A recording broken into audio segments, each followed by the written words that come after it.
My RV trip to the Grand Canyon was supposed to be a peaceful retreat from the hustle and bustle of everyday life. I've been dealing with a lot lately: work pressures, family issues, you name it. So, when my friend Marvin suggested we take his new RV for a spin, I jumped at the chance. He's always been the adventurous type, and I figured some time in the wilderness would do me good. Marvin picked me up early in the morning, and we set off with the sun rising behind us. His RV was a beauty, fully stocked with everything we'd need for a few days away from civilization. We had fishing gear, a small portable grill, enough food to feed a small army, and most importantly, a couple of six-packs of our favorite beer. Marvin had even brought his shotgun just in case we encountered any wildlife. It seemed a bit overkill to me, but he insisted it was better to be safe than sorry. We arrived at the Grand Canyon around noon. The view was breathtaking, with the vast expanse of rugged terrain stretching out as far as the eye could see. We found a secluded spot to park the RV, away from the main tourist areas. It was perfect, quiet, serene, and with an unbeatable view. The first day was uneventful. We hiked a bit, fished in the nearby river, and enjoyed a barbecue as the sun set. Marvin was in high spirits, and his infectious enthusiasm soon lifted my mood. As the night fell, we settled in by the campfire, sharing stories and reminiscing about old times. I felt a sense of calm I hadn't experienced in months. The next morning, things took a turn. We decided to explore a little deeper into the canyon. Marvin had found a trail on one of his maps that led to an old abandoned mining site. It sounded interesting, and we both agreed it would make for a fun adventure. We packed some essentials: water, snacks, a flashlight, and set off on foot. The trail was narrow and winding, with steep drops on either side. We moved carefully, using our walking sticks to steady ourselves. Marvin was ahead of me as usual, his boundless energy propelling him forward. The air was cool and crisp, and the only sounds were the crunch of our boots on the gravel and the occasional call of a distant bird. After a couple of hours, we reached the mining site. It was eerie and desolate, with rusted equipment and crumbling structures scattered around. Marvin was fascinated, snapping photos and examining everything closely. I wandered off a bit, drawn to a small cave entrance at the edge of the site. It looked like it hadn't been touched in years. "Hey, Marvin, check this out," I called out, shining my flashlight into the cave. The beam of light revealed a narrow tunnel that seemed to go on forever. Marvin joined me, his eyes lighting up with excitement. "Let's go in," he said, already stepping forward. I hesitated. Something about the cave felt off, but I couldn't put my finger on it. "Are you sure? We don't know how stable it is." "Come on, where's your sense of adventure?" Marvin replied with a grin. "Besides, we've got our flashlights. What's the worst that could happen?" Reluctantly, I followed him inside. The tunnel was damp and cold, the walls closing in around us. We moved slowly, the beams of our flashlights dancing on the rough stone. After a few minutes, we reached a fork in the path. Marvin chose the left tunnel, and we continued on. That's when we heard it, a faint rhythmic sound coming from deeper within the cave. It was almost like drumming. Marvin's eyes widened with curiosity, and he quickened his pace. I struggled to keep up, my unease growing with every step. The tunnel opened up into a larger chamber. In the center, illuminated by our flashlights, was a makeshift camp. There were blankets, cans of food, and even a small fire pit. But what caught my attention was the figure standing at the far end of the chamber, partially hidden in the shadows. "Who's there?" Marvin called out, his voice echoing off the walls. The figure stepped forward, revealing a man in tattered clothes, his face gaunt and eyes wild. He looked like he hadn't seen another human being in years. His eyes locked onto us, and a slow, unsettling smile spread across his face. "Welcome," he said, his voice raspy and broken. "I've been expecting you." Marvin and I exchanged a glance. This was not what we had signed up for. "Who are you?" Marvin asked, taking a cautious step back. The man ignored the question, his smile widening. "You shouldn't have come here," he said, his tone almost gleeful now. "You can't leave." Before we could react, he lunged at Marvin, a rusty knife in his hand. Marvin managed to dodge, but the man was fast, unnaturally so. I scrambled for my flashlight, shining it directly in the man's eyes. He recoiled, giving Marvin enough time to pull out his shotgun. "Stay back!" Marvin shouted, aiming the gun at the man. The man froze, his smile never faltering. "You think that will help you?" he taunted. "You're trapped, just like the others." "Others?" The word sent a chill down my spine. I looked around the chamber, noticing for the first time the dark stains on the walls, the scattered bones partially buried in the dirt. We had stumbled into something far more sinister than an abandoned mining site. The man cackled, the sound echoing through the cave. "They all thought they could escape," he said. "But this place, it has a way of keeping you." Marvin fired a warning shot, the blast reverberating through the chamber. The man didn't flinch. Instead, he seemed to feed off the tension, his eyes gleaming with madness. "We need to get out of here," I said, my voice shaking now. Marvin nodded, keeping the gun trained on the man as we slowly backed toward the tunnel. The man made no move to follow, his laughter fading as we retreated. We navigated the tunnels as quickly as we could, the sounds of the cave now feeling oppressive and malevolent. When we finally emerged into the daylight, we didn't stop running until we reached the RV. Marvin locked the door, and we both collapsed onto the floor, gasping for breath. "What the hell was that?" I panted, my mind racing. "I don't know," Marvin replied, his face pale. "But we're not staying to find out." We packed up our camp in record time and left the Grand Canyon behind. The drive back was silent, both of us lost in our thoughts.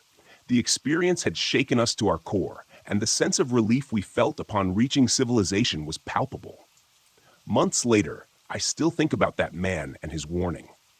We reported what we saw to the authorities, but they found no trace of the camp or the man. It was like he had vanished into thin air.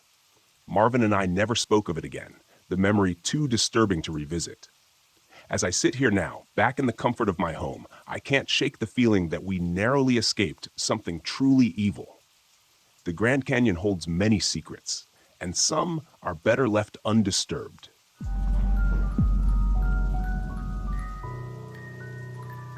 My name is Levi Campbell, and I'm 25 years old. I'm a freelance journalist, and, to be honest, a bit of a skeptic when it comes to the supernatural. This happened in October of last year when I decided to investigate Devil's Hollow, a place near Fort Wayne, Indiana, notorious for its ghost stories and rumors of occult rituals. What I experienced there still haunts me, and it's something I can't explain, at least not in the way I'd like to. I pulled my RV into Devil's Hollow just as the sun was beginning to set. The area lived up to its reputation. Fog rolled lazily across the ground, and the trees loomed over the narrow road like skeletal fingers. My plan was simple: spend a weekend camping in the area, collect notes and photos, and write a story debunking the local legends. I was sure the so-called haunted reputation was just small-town folklore blown out of proportion. The clearing I parked in was eerily quiet. No wind, no rustling leaves, no distant sounds of wildlife, just silence. Atmospheric, I muttered to myself, trying to ignore the knot forming in my stomach. I set up camp quickly, unfolding a chair by the fire pit and arranging my camera gear on the picnic table. The plan was to explore the woods tomorrow and see if I could find any of the symbols or signs mentioned in my research. The trouble started almost immediately. As I settled in, the lights in the RV began to flicker. I checked the generator. It was running fine, but the interior lights continued to pulse erratically, casting unsettling shadows on the walls. Then my camera refused to charge despite being plugged into a fully functional power bank. "Great," I muttered. "Looks like this place is hard on electronics." The first real warning sign came the next morning. I woke early, brewed some coffee, and decided to take a short hike to familiarize myself with the area. I followed a faint trail that wound deeper into the woods, the fog clinging to my legs like damp sheets. About half a mile in, I noticed footprints on the path, barefoot, human-like, but disturbingly large. The prints were fresh, leading away from the trail into the trees. I stopped, staring at them for a long moment. The rational part of my brain told me it was just someone messing around, maybe a local trying to scare campers. Still, the unease in my gut grew stronger. It's just footprints, I said aloud, my voice sounding hollow in the stillness. I snapped a few pictures and moved on. Back at the campsite, I met Emily. She ran the small general store a few miles down the road and had stopped by to check on me, probably out of curiosity. She was older, maybe in her 50s, with sharp eyes and an air of caution. "You're camping out here alone?" she asked, leaning against her dusty pickup truck. "Yeah," I said, "just doing some research for a story." Emily frowned. "People don't usually stay here long. Devil's Hollow isn't welcoming to strangers." I laughed, trying to lighten the mood. "So I've heard, but I don't scare easy." "You should," she said flatly. "That place remembers everyone who stays too long. Be careful where you step." She hesitated before climbing back into her truck. "And don't go to the hollow itself. Some things are better left alone." Her words stayed with me long after she drove off. That night, things took a turn. As I sat by the fire, reviewing my notes, I heard movement in the woods. At first, it sounded like branches snapping underfoot, but then it became something else entirely, whispering. It was faint, almost too quiet to hear, like multiple voices speaking at once. I froze, straining to make out the words, but they were too garbled to understand. "Hello?" I called, my voice cracking. The whispers stopped instantly. I stood there for a long moment, scanning the tree line, but saw nothing. Finally, I shook it off and retreated into the RV, locking the door behind me. The flickering lights had returned, casting strange, shifting shadows on the walls. I lay in bed, trying to ignore the feeling that I wasn't alone. At some point, I drifted off. I don't know what woke me, but when I opened my eyes, I saw something in the corner of the room. It was faint, almost like a trick of the light, but it looked like a human figure just standing there, watching me. My breath caught in my throat as I scrambled for the flashlight on my nightstand. When I flicked it on, the figure was gone. The next morning, I found symbols carved into the trees around my campsite. They were crude and angular, like something you'd see in a horror movie. "Probably just vandals," I muttered, trying to convince myself. But deep down, I knew it wasn't that simple. Desperate for answers, I reviewed the audio recordings I'd made during the night. At first, it was just static, but then I heard it. The whispers. They were clearer now, overlapping voices that repeated the same phrase over and over. When I reversed the audio, the words became clear. "The land is bound. Blood must free it." A chill ran down my spine. I wanted to leave, but something about the message made me stay. I needed to understand what was happening. That evening, I ventured deeper into the woods, following a faint path that seemed to lead toward the heart of Devil's Hollow. The fog thickened as I walked, and the air grew colder, heavy with the smell of damp earth. About a mile in, I found a clearing. In the center stood a massive oak tree, its trunk scarred with the same symbols I'd seen earlier. The ground beneath it was blackened, as if burned. As I approached, I felt a pressure in my chest, like something was pushing against me. The whispers started again, louder now, coming from every direction. I turned to leave, but froze when I saw them. Shadowy figures emerging from the mist. They were humanoid but wrong, with glowing red eyes that pierced the darkness. I backed away slowly, my heart pounding. The figures didn't move, but their eyes followed me. The pressure in my chest grew stronger, and for a moment, I couldn't breathe. Then, as suddenly as they appeared, they were gone. I ran back to the RV, my mind racing. What were those things, and what did the whispers mean? That night was the worst. The shadowy figures surrounded the RV, their glowing eyes peering through the windows. They pounded on the walls, shaking the entire vehicle. The lights flickered violently, casting erratic shadows that seemed to move on their own. Desperate, I grabbed a knife and carved one of the symbols from the trees into my palm, hoping it would do something. Blood dripped onto the floor as I shouted into the darkness, "What do you want?" The pounding stopped, the shadowy figures retreated, and for a moment, there was silence. Then I heard it, a voice, deep and guttural, coming from outside. The pact must be fulfilled. In a moment of desperation, I returned to the clearing with the oak tree. The shadowy figures were waiting for me, their red eyes glowing in the darkness. I knelt beneath the tree and pressed my bloody palm to its blackened roots. "Take it," I whispered. "Take what you want. Just let me go." The figures surrounded me, their whispers growing louder until it felt like my head would split. Then, as quickly as it started, everything went silent. The pressure in my chest lifted, and the figures dissolved into the mist. When I returned to the RV, the lights were steady, and the engine started on the first try. I left Devil's Hollow that morning, but I couldn't shake the feeling that I'd left something behind, or that something had followed me.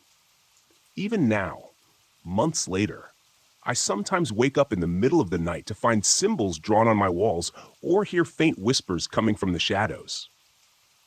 I don't know what I unleashed in Devil's Hollow, but one thing is certain: I'll never go back. This is the kind of place that stays with you. Even if you escape, it finds a way to remind you it's still watching.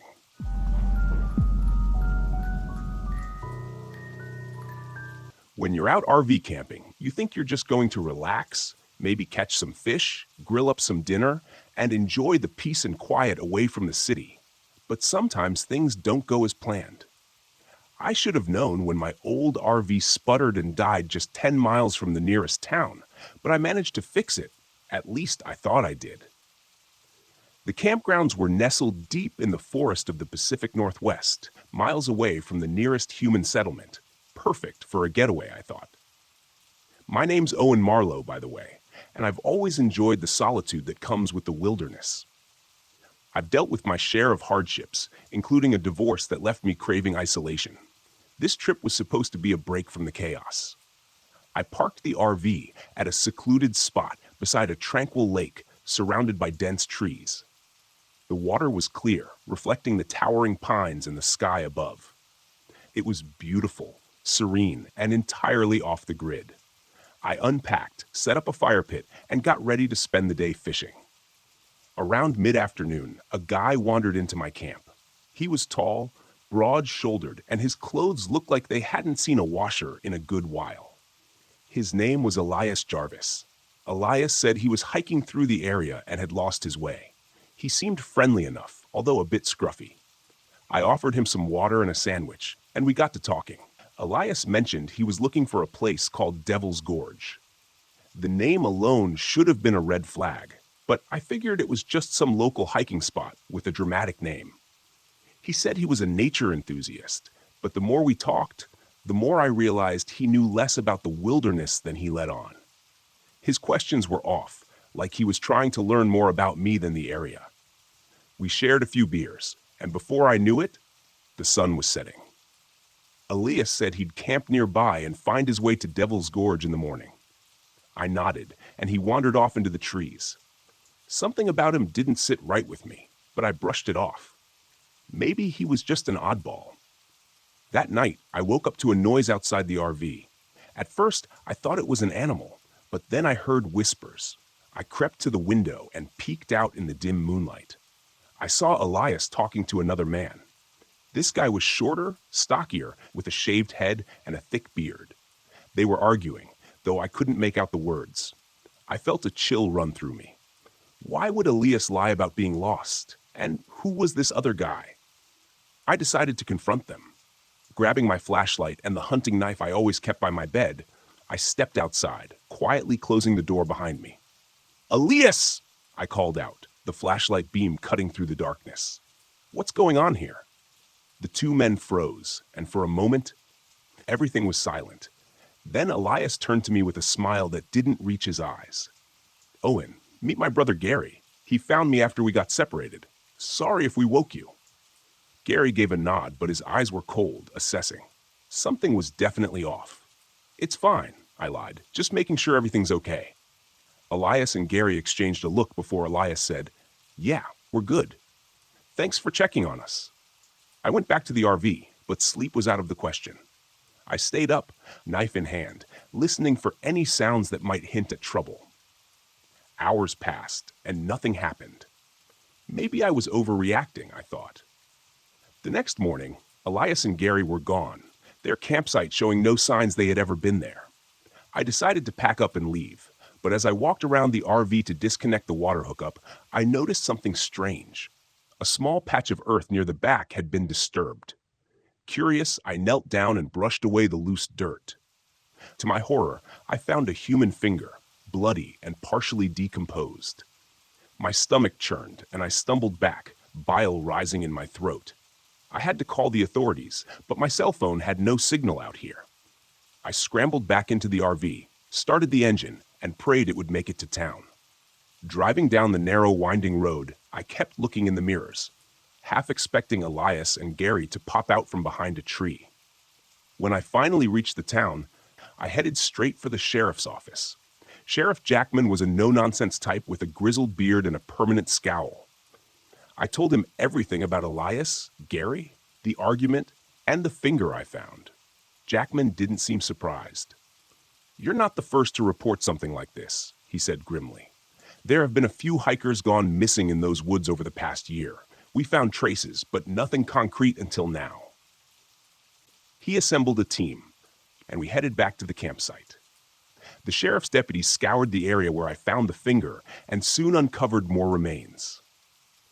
It was clear this was the work of more than one person. As they expanded the search, they found a shallow grave with the body of a young woman, her face twisted in terror. The sheriff turned to me. "Looks like you stumbled onto something big, Marlowe.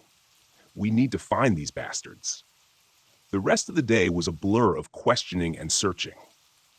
They found more evidence, personal belongings, more bones, and signs of multiple campfires. Elias and Gary were using the remote areas as their hunting ground, preying on unsuspecting campers and hikers. As night fell, the mood grew tense.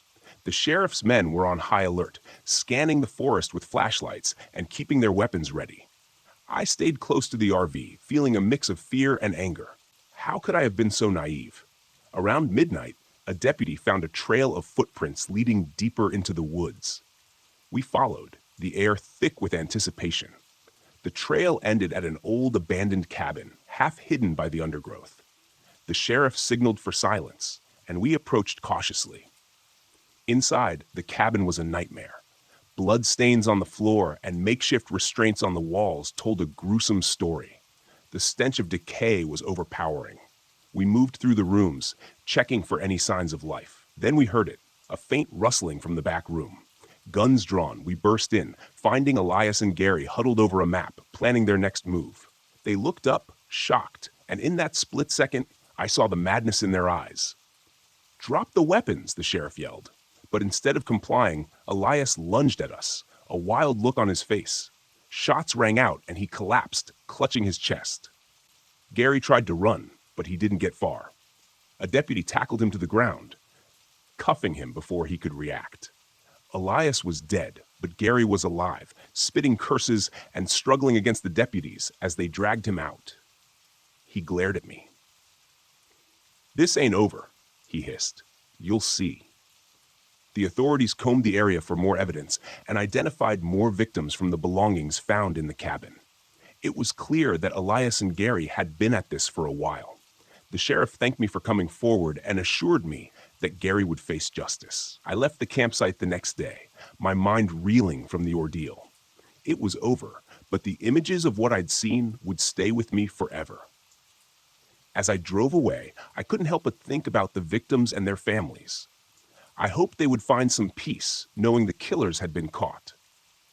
And as for me, I knew I'd never forget the time I went RV camping and uncovered a nightmare in the heart of the forest.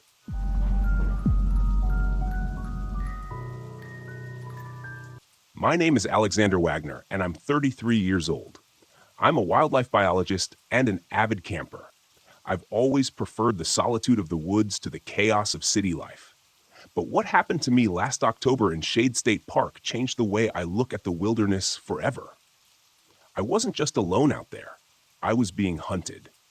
I'd just gone through a messy breakup and needed an escape. Shade State Park seemed like the perfect place to clear my head and refocus on my work. I had an article deadline looming about the biodiversity in Indiana state parks, and I figured a few nights in the woods would give me the peace I needed to write. I arrived on a Friday afternoon, parking my RV in one of the more secluded campsites near the edge of the park. The The spot was surrounded by tall trees, their leaves starting to turn shades of orange and gold. A narrow ravine cut through the area, and the soft gurgle of a distant creek was the only sound as I set up my gear. I realized I'd forgotten to pack extra batteries for my flashlight. Amateur mistake, I muttered to myself. Still, I shrugged it off, figuring my phone's light would suffice if needed. I was more concerned about the thick fog rolling in. It clung to the ground, making the woods feel unnervingly still. That night, as I sat by the fire, I heard it for the first time, faint crying drifting through the trees. It sounded like a child, soft and pitiful. I froze, listening, my heart pounding. It wasn't unusual to hear strange noises in the woods, but this was different. The sound tugged at something deep inside me, like an instinct I couldn't ignore. "Hello?" I called, standing and shining my phone's light into the trees. The crying stopped abruptly, leaving an eerie silence behind. My gut told me to stay put, but I couldn't shake the nagging thought that someone might need help. Grabbing my phone and a jacket, I ventured a few steps into the woods. "Is someone there?" I called again, my voice trembling. No answer, just the rustling of leaves as a light breeze picked up. After a few minutes of searching, I gave up and headed back to the RV, trying to convince myself it was just an animal. The next morning, I met Ranger Neil. He was making his rounds and stopped by my campsite to chat. He was in his 40s with a weathered face and a calm demeanor. "Morning," he said, tipping his hat. "You out here all alone?" "Yeah," I replied, pouring myself a cup of coffee. "I'm a biologist doing some research." "Ah, well, be careful," he said, glancing at the fog still clinging to the trees. "Shade's got its quirks. Folks around here like to tell stories about the Crying Woods." I raised an eyebrow. "The Crying Woods?" "Old legend," he said, leaning on his truck. "Back in the 30s, a little girl went missing out here. Family never found her. Some say you can still hear her crying, trying to lead people into the woods. Thing is, those who follow the sound don't always come back." I laughed nervously. "That's unsettling." Neil gave me a long, serious look. "Just stay on the trails, all right?" I nodded, but his words stuck with me. That day, I decided to explore a few trails and take notes for my article. The woods were beautiful in the daylight, full of vibrant colors and the earthy smell of fallen leaves. But as I walked, I couldn't shake the feeling that I was being watched. About an hour into my hike, I noticed footprints on the trail. They were small, like a child's, and barefoot. I stopped, frowning. What kind of parent lets their kid wander around here without shoes? The prints veered off the trail, disappearing into the dense underbrush. I crouched down to take a closer look. The edges of the prints were fresh, the soil still slightly damp. A chill ran down my spine. I stood quickly, deciding it was time to head back to the RV. That night, the crying returned. It started softly, just beyond the edge of the campsite. This time, it didn't stop when I called out. Instead, it grew louder, more desperate. "Help me," a small voice whimpered. My heart raced as I peered out the RV window. In the dim firelight, I saw her, a girl no older than 8, standing at the edge of the trees. She was barefoot, wearing a dirty white dress, her hair tangled and wild. She was crying, her shoulders shaking. "Hey," I called, grabbing my jacket. "Are you okay?" The girl looked up, and for a moment our eyes met. Her face was pale, her cheeks streaked with tears, but her eyes, they were hollow, dark as the void. Before I could react, she turned and ran into the woods. "Wait!" I shouted, chasing after her. The fog swallowed me as I stumbled through the trees, calling for the girl. The crying grew fainter, pulling me deeper and deeper into the woods. My phone's light barely cut through the haze, and the trees seemed to close in around me. Finally, I stopped, gasping for breath. The crying had stopped, replaced by an oppressive silence. I turned in a slow circle, realizing I had no idea where I was. My stomach sank. Then I saw it, a small, crumbling cabin hidden among the trees. The door hung crookedly on its hinges, and the windows were broken. I approached cautiously, every instinct screaming at me to turn back, but curiosity won out. Inside, the air was heavy with the smell of damp wood and decay. Dust motes floated in the dim light as I stepped over broken furniture and shattered glass. On a table in the corner, I found a stack of old newspapers, yellowed with age. My breath caught as I read the headline, "Local Girl Missing in Shade State Park." The date was from 1937. Beneath the article was a photograph of the girl. It was her, the same girl I'd seen in the woods. As I skimmed the article, a detail jumped out at me. The girl had been suspected of pushing her younger brother into a ravine shortly before her disappearance. She claimed it was an accident, but witnesses reported hearing the siblings arguing moments before the tragedy. A sudden sound made me whirl around. The crying had returned, louder now, echoing through the cabin. My hands shook as I backed toward the door. When I stepped outside, the girl was there, standing at the edge of the ravine. Her crying stopped as she turned to face me. Her hollow eyes locked onto mine. "Why did you leave me?" she whispered, her voice laced with anger. "I didn't," I stammered, my throat dry. "I'm here to help." She took a step closer, and her face twisted. Her mouth stretched into a grotesque grin. Her eyes began to bleed, dark streaks running down her pale cheeks. "You'll stay with me," she said, her voice a distorted growl. The ground beneath me trembled, and I realized too late that I was standing at the edge of the ravine. Roots and dirt crumbled under my feet as the girl lunged at me, her hands clawing at my arms. I screamed, swinging my phone at her.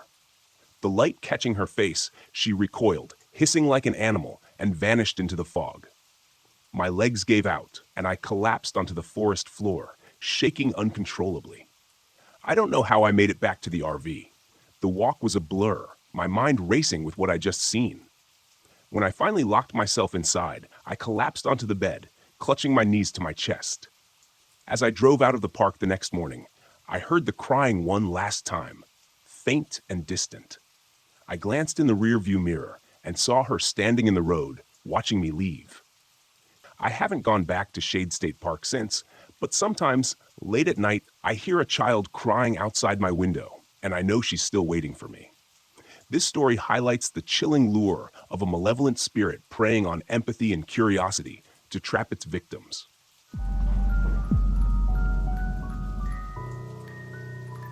I woke up that morning with a sense of unease. Something about the quiet was off. The kind of silence that presses against your eardrums and makes your heart pound a little harder. My name's Gregory, and I'd driven out to the middle of nowhere in an RV hoping to get some peace and quiet. Life had been a series of endless loops, a carousel of monotony that I desperately needed to step off. The campsite was perfect, nestled in the thick woods of northern Michigan. It was isolated enough that you couldn't hear any traffic, just the occasional chirp of birds and the rustle of leaves. I had my chair set up by the fire pit, and the coffee was brewing on the small stove inside the RV. My routine started with a morning hike. The path I'd chosen was well-trodden but still wild, the kind where you could easily believe you were the first person to step foot there in years. As I wandered deeper into the forest, the sunlight filtered through the dense canopy, casting dappled shadows on the ground. The air was fresh with that earthy smell that only a forest can have. I was about an hour into my hike when I stumbled upon an old, dilapidated cabin. It was the kind of place you see in horror movies, but there was something oddly compelling about it. The door hung off its hinges, and the windows were shattered, giving it a skeletal look. Curiosity got the better of me, and I decided to take a closer look. The inside of the cabin was covered in a thick layer of dust and cobwebs. Old furniture was strewn about, and papers littered the floor. I bent down to pick up a yellowed piece of paper, which seemed to be a letter. It was hard to make out the faded ink, but the words "help" and "trapped" were unmistakable. Suddenly, a noise from outside caught my attention. It was a low rustling, like something or someone was moving through the underbrush. I felt a chill run down my spine, and I quickly stuffed the letter into my pocket. Stepping outside, I looked around but saw nothing. The forest was eerily quiet again. I decided it was time to head back to the RV. The uneasy feeling had returned, stronger than before. As I retraced my steps, I couldn't shake the feeling that I was being watched. I sped up my pace, eager to get back to the safety of my campsite. When I arrived, I found the RV door slightly ajar. I was sure I had closed it before leaving. My heart pounded in my chest as I cautiously stepped inside. Everything seemed normal at first glance, but then I noticed the coffee pot was smashed on the floor and the contents of my backpack were scattered around. Someone had been here. I grabbed the hunting knife I always kept in the RV and stepped back outside, scanning the area for any signs of movement. The woods around me seemed to close in, the trees looming like silent sentinels. That's when I saw him, a man standing at the edge of the clearing, watching me. He was tall and gaunt, with wild hair and a beard that looked like it hadn't been trimmed in years. His clothes were tattered, and his eyes were fixed on me with a disturbing intensity. "Who are you?" I shouted, gripping the knife tighter. He didn't respond, just stood there staring. Then, slowly, he turned and disappeared into the woods. I felt a surge of anger and fear. Who the hell was this guy, and what did he want? I wasn't about to let some creep ruin my escape from reality. I decided to follow him, keeping my distance, but staying close enough to keep him in sight. The man moved quickly through the forest, almost as if he knew it, like the back of his hand.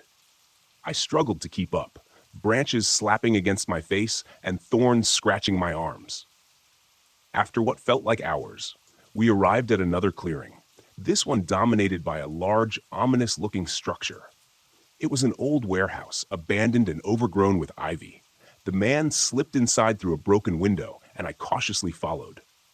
The interior of the warehouse was dark and musty. The air was thick with the smell of mold and decay. I could hear the sound of footsteps echoing off the walls. As my eyes adjusted to the dim light, I saw him again, standing at the far end of the room. "Why are you following me?" he asked, his voice echoing in the cavernous space.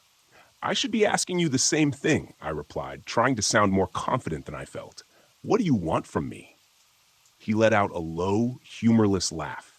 "You shouldn't have come here. This place isn't for people like you." I felt a surge of defiance. "And what exactly is this place?" He didn't answer. Instead, he turned and walked deeper into the warehouse. I hesitated for a moment before following him. We navigated through a maze of corridors and rooms, each one more dilapidated than the last. Finally, we arrived at a large open space that seemed to be some sort of makeshift living quarters. There were makeshift beds, old furniture, and even a small stove. "Welcome to my home," he said with a hint of sarcasm. "I've been living here for years." "Ever since I disappeared," he added. "Disappeared?" I asked, confused. "Yeah, disappeared. Like all those people you read about in the papers. Just vanished without a trace. Only I didn't vanish. I chose to live off the grid, away from society." I started to piece it together. This guy was one of those missing persons you hear about on the news, the ones who vanish and are never found. But he had chosen this life for reasons I couldn't understand. "Why?" I asked. "Why live like this?" He looked at me with a mixture of pity and contempt. "Because society is broken. People are selfish, cruel, and deceitful.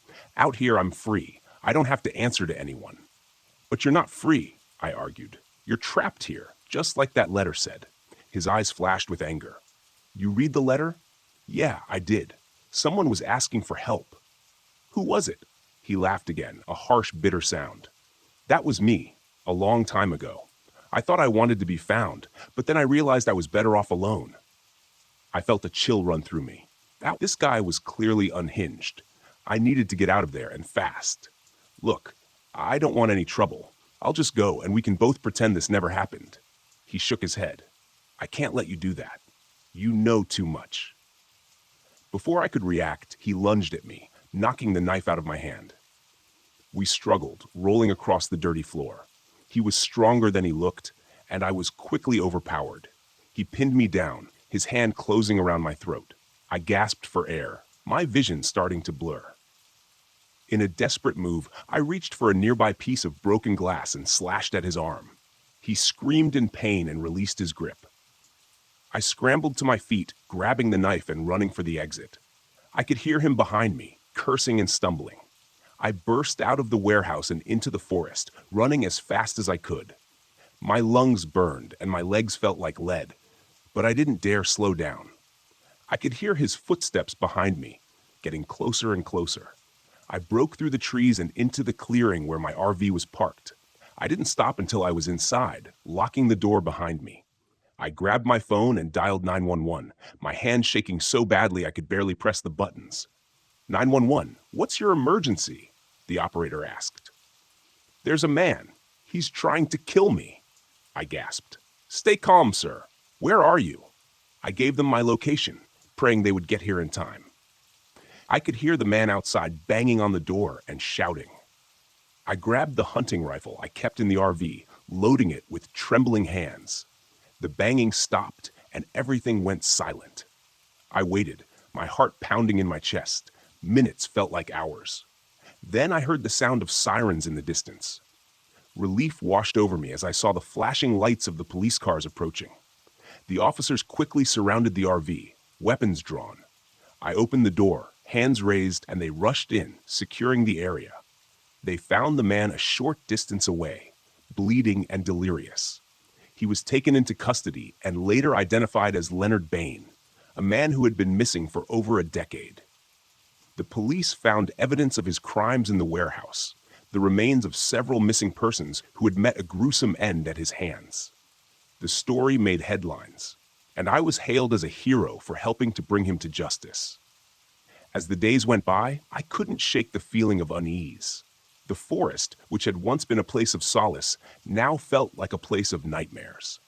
I knew I'd never come back here, but I couldn't forget what happened. Leonard Bain had chosen his isolation, but it had driven him to madness, and I had stumbled into his dark world by chance. The authorities cleaned up the site, and the remains were identified and returned to their families. Life went on, but I was forever changed by that encounter. The scars on my neck were a constant reminder of how close I'd come to death. In the end, I realized that sometimes the monsters we fear aren't hiding in the dark. They're right there in plain sight, wearing the face of a man who just wanted to be left alone. And sometimes the only way to survive is to fight back, no matter how terrifying the odds.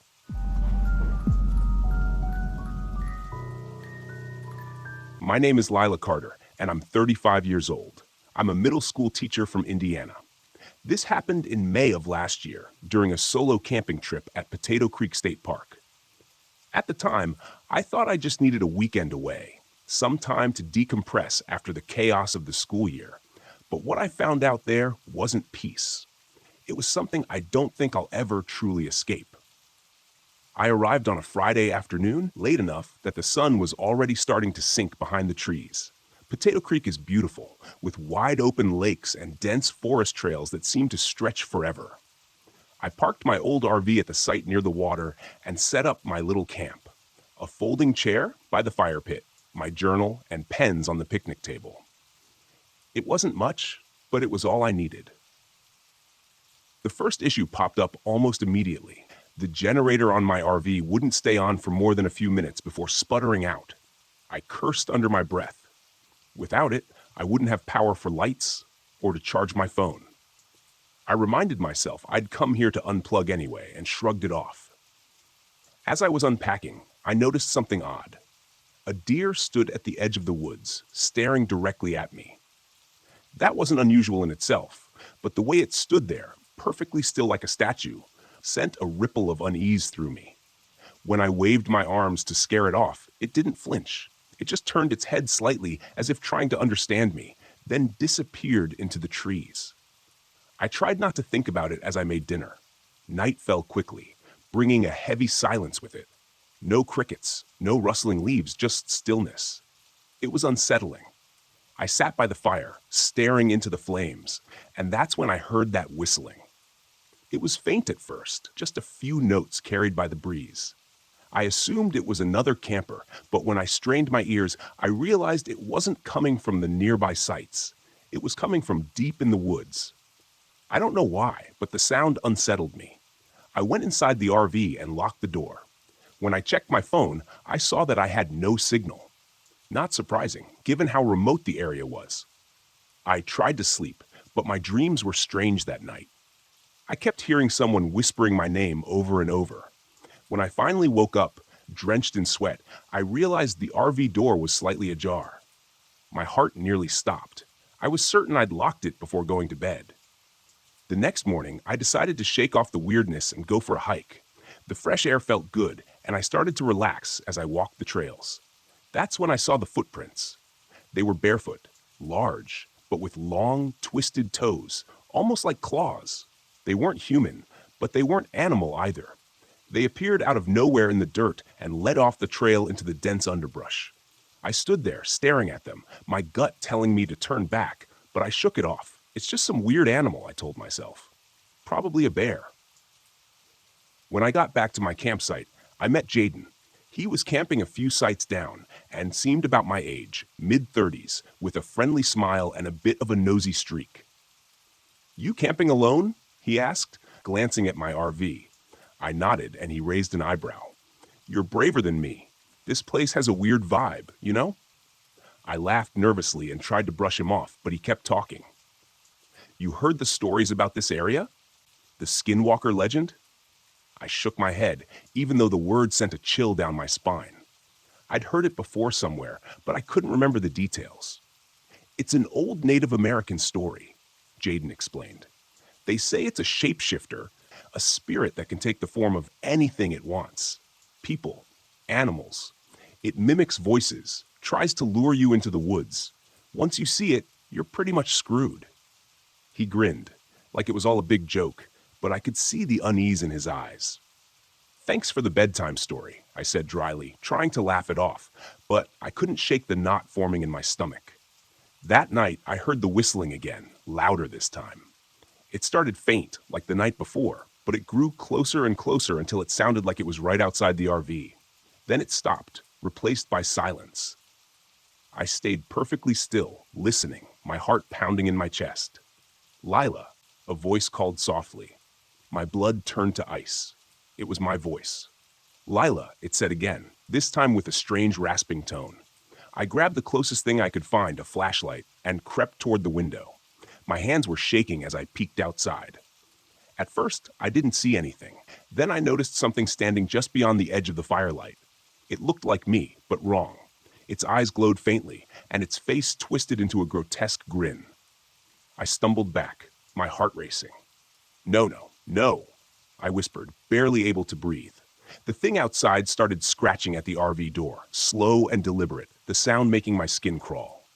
"Lila, let me in," it said, still using my voice. I didn't sleep that night. I sat huddled in the corner of the RV, clutching the flashlight, jumping at every sound. When the sun finally rose, I dared to open the door. There were long claw marks running down the side of the RV, and my campsite was in disarray. Chairs knocked over, food scattered everywhere. Jaden's campsite was silent. When I went to check on him, his tent was slashed open, and his belongings were strewn about like mine. A dark stain, blood, I realized, marked the ground near the fire pit. I called out for him, but there was no answer. Panic set in. I decided I couldn't stay another night. I needed to leave, but when I tried to start the RV, the engine sputtered and died. I tried again and again, but it was no use. The thing had done something to it. I was sure of it.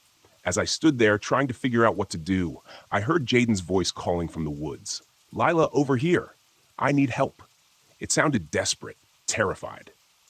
"Jaden?" I called back, my voice trembling. "Where are you?" "Just a little further," his voice replied. I froze. Something about the tone wasn't right. It was too flat, too monotone, and then I remembered what Jaden had said about the Skinwalker mimicking voices. My blood ran cold. "I'm not falling for it," I muttered, backing away from the tree line. That's when I saw it. The thing stepped out from the woods. Its body hunched and twisted. It shifted forms right in front of me, going from Jaden to me to something else entirely, something grotesque with long-clawed fingers and glowing yellow eyes. It let out a guttural, inhuman screech and started toward me. I ran back into the RV and slammed the door shut just as the creature reached it. It pounded on the sides, the force shaking the whole vehicle. I grabbed a bag of salt from the cupboard. I remembered hearing somewhere that salt could ward off evil spirits, and poured a circle around myself. The pounding stopped. The creature's face appeared at the window, grinning at me with razor-sharp teeth. It snarled, its glowing eyes fixed on mine. "You can't hide forever, Lila," it hissed, its voice a sickening mixture of mine and Jaden's. "I'll see you soon." It disappeared as the first rays of sunlight broke through the trees. I stayed in that circle until I was sure it was gone. When I finally dared to step outside, I saw that the creature had carved something into the hood of the RV. "You can't run." I left Potato Creek that morning, abandoning the RV and walking to the nearest ranger station to call for help. They found Jaden's body 2 days later, deep in the woods. His injuries were so horrific that they wouldn't tell me the details. I haven't gone camping since. I don't know if I ever will, but sometimes, late at night, I hear whistling outside my window, and I know it's still out there, waiting for me.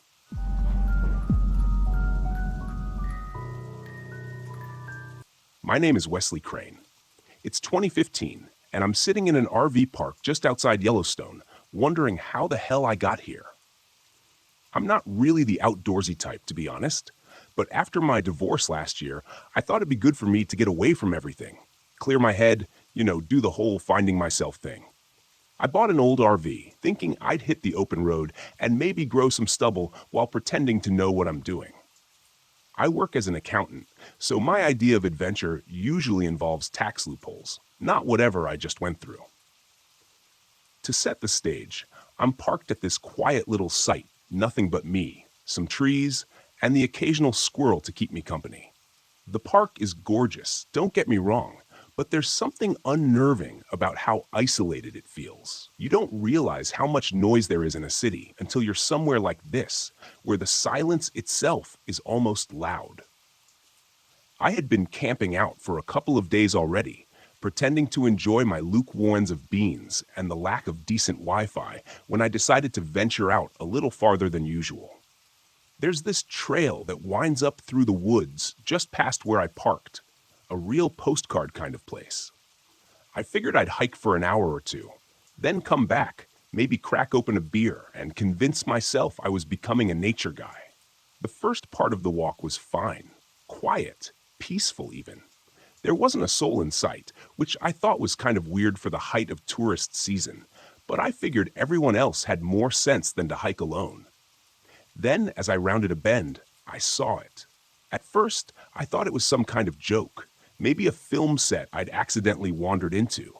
There was an RV, not unlike mine, tucked into a small clearing just off the path, but it was trashed. Not like bear attack trashed, but methodical, almost surgical. Doors hanging off, windows smashed, the roof torn out in places. It didn't look like the kind of damage nature could do. No, this was something more deliberate. Curiosity got the better of me, and I stepped off the trail to check it out. The closer I got, the more wrong everything felt. It wasn't just the damage, it was the atmosphere. The air felt thick, heavy, like something was pressing down on me. My stomach churned with the kind of unease you can't quite put into words, like you've just remembered something horrible you'd tried to forget. I stopped short of the RV's door, realizing I didn't want to see inside, but by then I'd already seen too much. There was blood, splashes of it across the side of the vehicle, like someone had thrown a bucket of red paint at it. And there was more, drag marks leading from the RV into the woods.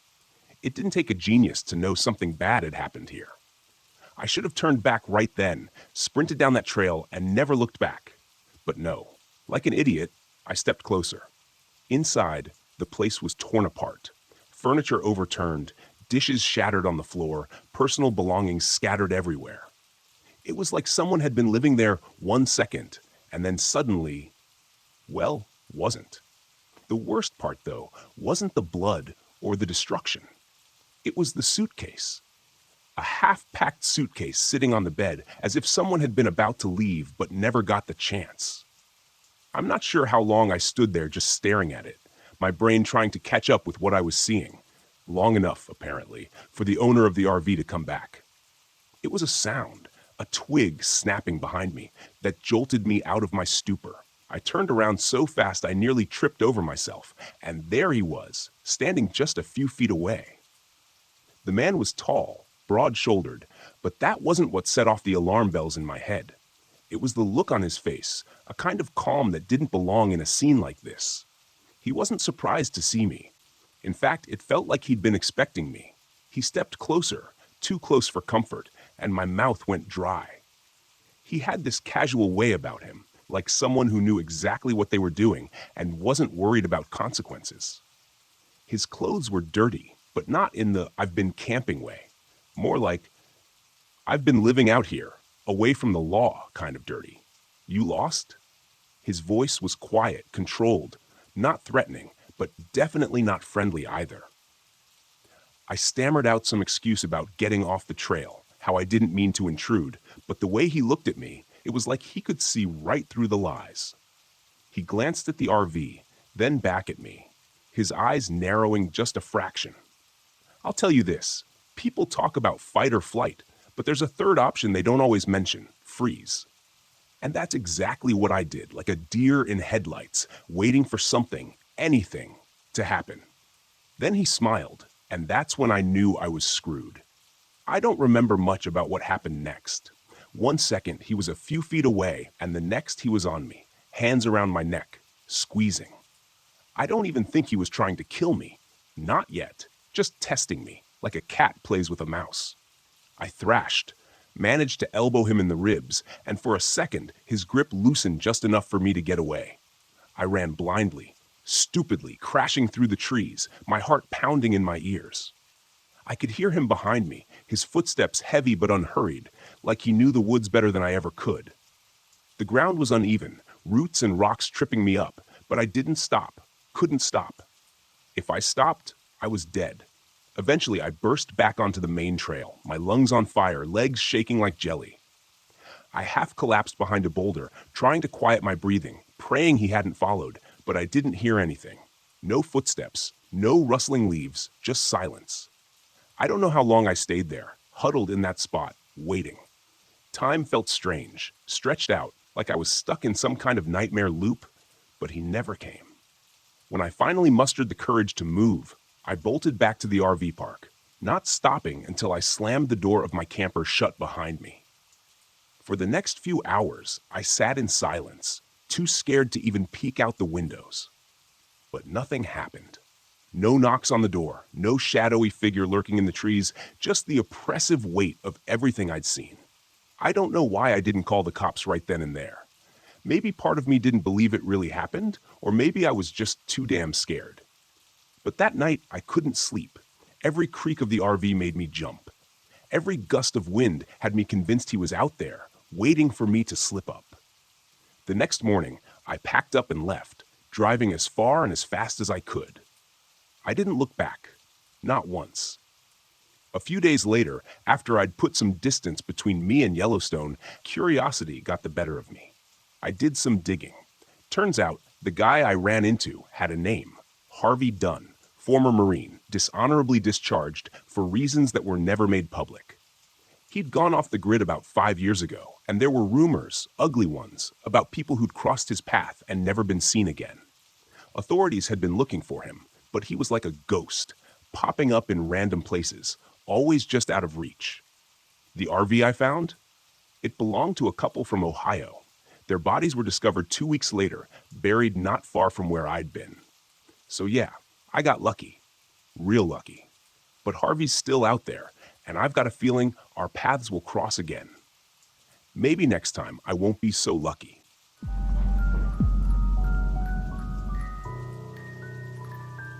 My name is Nicholas Harris, and I'm 57 years old. This happened in the fall of 2022, just after I retired as a forest ranger. I had spent over 30 years in the wilderness patrolling trails, chasing off bears, and sometimes even helping lost hikers find their way back to safety. You'd think a man like me would have no reason to be afraid of the woods, but I'm telling you what I experienced in the Hoare National Forest will haunt me for the rest of my days. I had just bought an old RV, a 1988 Winnebago. Nothing fancy, but it ran well enough. The plan was simple: park it somewhere secluded, spend a few days camping, and finally get the peace I had been craving. My wife, Catherine, used to love trips like this. She passed 5 years ago in a hiking accident, one I couldn't prevent, and I still carry the guilt of it. I thought this trip might help me reconnect with her memory and maybe even forgive myself. I chose the Sycamore Trail in Hoare National Forest. It's not as busy as some of the other spots, and I knew the land like the back of my hand. The locals had always told stories about the area, warnings to stay away from certain trails, whispers of things that didn't belong in those woods. But I'd always chalked it up to superstition. After all, the forest can play tricks on your mind if you're not used to it. The first day went smoothly enough. I parked the RV in a small clearing just off the trailhead. It was a gorgeous spot, the kind of place Catherine would have loved. There was a crisp chill in the air, and the trees were blazed with autumn colors. I set up camp, got a fire going, and cooked myself a simple meal of canned chili. The only problem was my equipment. My old flashlight was flickering, and my camp stove gave me trouble lighting up. Nothing major, just annoyances, or so I thought. That night, as I sat by the fire, I started to feel off. It wasn't anything I could put my finger on. The woods were quieter than they should have been. No crickets, no owls, not even the rustle of leaves. Just dead silence. Then, just as I was about to head inside the RV, I heard something. Nicholas. It was faint but unmistakable. Someone was calling my name. I froze, every hair on my body standing on end. The voice sounded familiar. Too familiar. It sounded like Catherine. Nicholas, help me. The voice was coming from deep in the woods, beyond the reach of my firelight. My heart was racing. I told myself it couldn't be her. It couldn't. But it sounded so real, so desperate. Against my better judgment, I grabbed my flashlight and stepped into the darkness. I didn't go far. My flashlight barely worked, and the further I moved from the fire, the darker and colder it got. That's when I saw them. Tracks in the mud. They were strange, like a mix between human footprints and animal paw prints, as if someone had been walking barefoot but with claws. They led in a wide circle around my RV before disappearing into the woods. I stood there staring at the tracks, trying to make sense of them. That's when I heard the voice again, closer this time. Nicholas, please, it hurts. It was Catherine, or at least it sounded like her. Who's there? I shouted, my voice trembling despite my best efforts to sound tough. The forest didn't answer. I backed away slowly, my flashlight flickering, and retreated to the safety of the RV, locking the door behind me. I tried to convince myself it was just my imagination. Maybe it was a bird mimicking her voice, maybe I was hearing things, but deep down I knew better. The next day, I tried to shake it off. I spent the morning exploring the trail, hoping a good hike would clear my head. The woods were still unnervingly quiet, but nothing unusual happened. By the time I returned to camp, the sun was starting to set, painting the sky in shades of orange and pink. That's when the rain started. Light at first, then heavy. I sprained my ankle slipping on the wet ground while fetching firewood, cursing under my breath as I hobbled back to the RV. The storm made the forest even darker, and the flickering flashlight wasn't much help. That night, I heard scratching. It started faint, like branches brushing against the RV, but it grew louder and more deliberate. Something, or someone, was outside. I peered through the window, but all I saw was darkness. Then came the knocking. 3 sharp knocks on the side of the RV, followed by silence. "Who's there?" I yelled, my voice shaking. No answer. I grabbed my hunting rifle and edged toward the door. My heart pounded as I threw it open, aiming into the night. But there was nothing there. Nothing except the faintest outline of a figure in the trees, tall and impossibly thin. The next morning, I decided to leave. I'd had enough, but when I tried to start the RV, the engine wouldn't turn over. I checked under the hood only to find deep scratches gouged into the metal, like claw marks. My chest tightened. I was trapped. Desperation took over.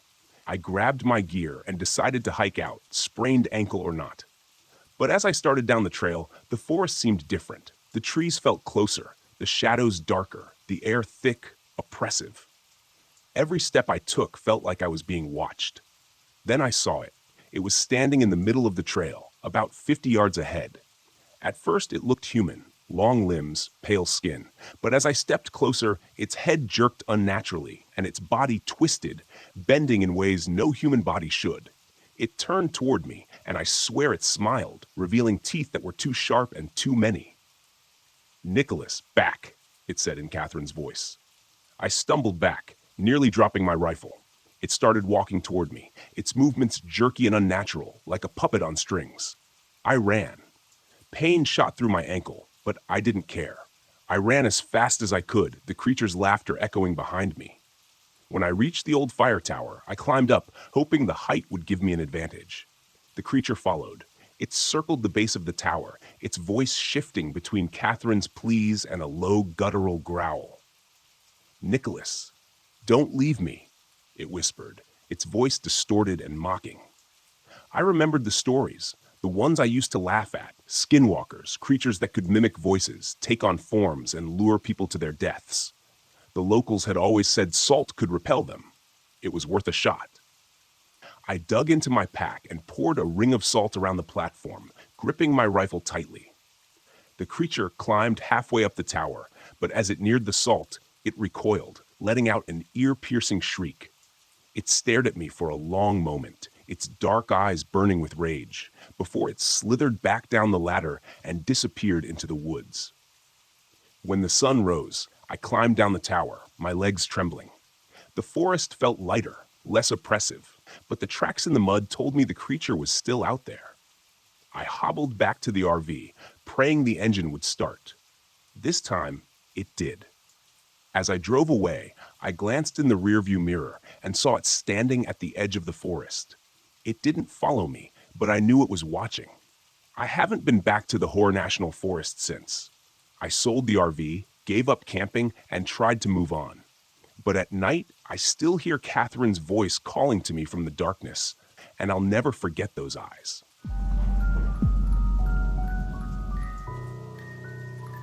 My name is Michael Lopez, and I'm 25 years old. This happened in October of last year when my best friend Sophia and I decided to spend a weekend camping at Dogwood Lake, deep in the heart of southern Indiana. I'll never forget those days, no matter how hard I try. Even now, when I close my eyes, I can still hear the laughter. Sophia and I couldn't have been more different. She was bold, impulsive, and always looking for her next adventure. I, on the other hand, preferred plans, structure, and knowing exactly what I was walking into. But she had a way of pulling me out of my comfort zone, and I usually ended up having a good time. Usually, we'd rented an old RV for the trip, a boxy white thing with a sputtering engine that smelled faintly of mildew. I'd suggested staying in a cabin, but Sophia insisted the RV would be more authentic. After some back and forth, I gave in, as I always did. Besides, I was desperate for a break. My teaching job had been wearing me down, and Sophia's promise of crisp autumn air, hiking trails, and kayaking sounded like the reset I needed. We arrived at Dogwood Recreation Area in the late afternoon, just as the sun was dipping below the treetops. The forest was alive with color, fiery reds, deep oranges, and golden yellows that reflected off the still surface of the lake. It was beautiful, but something about the place felt off. I chalked it up to exhaustion and a touch of nerves. Sophia, of course, was thrilled. She grabbed her camera and started snapping photos the moment we parked. "Look at this light," she gushed. "It's perfect." I rolled my eyes but couldn't help smiling. That was Sophia, always chasing the perfect shot. After setting up camp, we decided to explore. There was a well-marked trailhead nearby, but Sophia had other ideas. She'd spotted a faint path leading off into the woods, one that wasn't on the map. "Let's check it out," she said, already heading in that direction. "Are you serious? It's getting dark," I protested. "That's the best time for photos," she called over her shoulder. "Come on, Michael, don't be such a buzzkill." Reluctantly, I followed. The trail, if you could call it that, was narrow and overgrown, twisting through dense trees that blocked out what little sunlight remained. I kept tripping over roots and brushing cobwebs from my face, muttering under my breath about poison ivy and ticks. Sophia, meanwhile, was in her element, snapping pictures of moss-covered rocks and fallen leaves. Then she found it. At first, I thought it was just a piece of trash, something shiny poking out of the dirt. But when Sophia bent down and picked it up, I realized it was a locket, an old one, tarnished and rusted, but still intact. She turned it over in her hands, her eyes lighting up with curiosity. "Can you believe this? It's so vintage." "It's gross," I said. "Put it back." But she ignored me, rubbing the locket clean on her sleeve. "It's got initials engraved on it. I wonder who it belonged to." "Does it matter? It's trash." She shot me a look. "It's not trash, it's history." Then she slipped the locket into her pocket. "I'm keeping it." I didn't argue. What was the point? Sophia was stubborn, and once she'd made up her mind about something, there was no changing it. That night, things started to feel strange. The heater in the RV wouldn't work, so we huddled under blankets, listening to the wind rustling through the trees. I couldn't shake the feeling that we weren't alone, that something was out there watching us. But when I mentioned it to Sophia, she laughed it off. "You're just spooked because it's so quiet out here," she said. "City girl problems." Maybe she was right. I told myself I was imagining things, and eventually drifted off to sleep. Then the dreams started. I was standing by the lake, staring at the water. A woman stood on the shore, her back to me.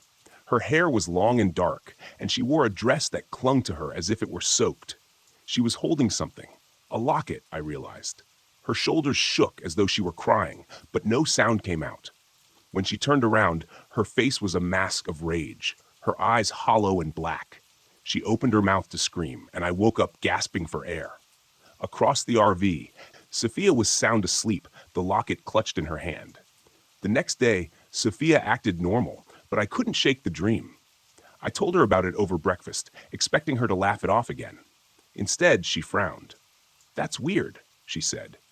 "I had a dream too about a woman at the lake." "What did she do?"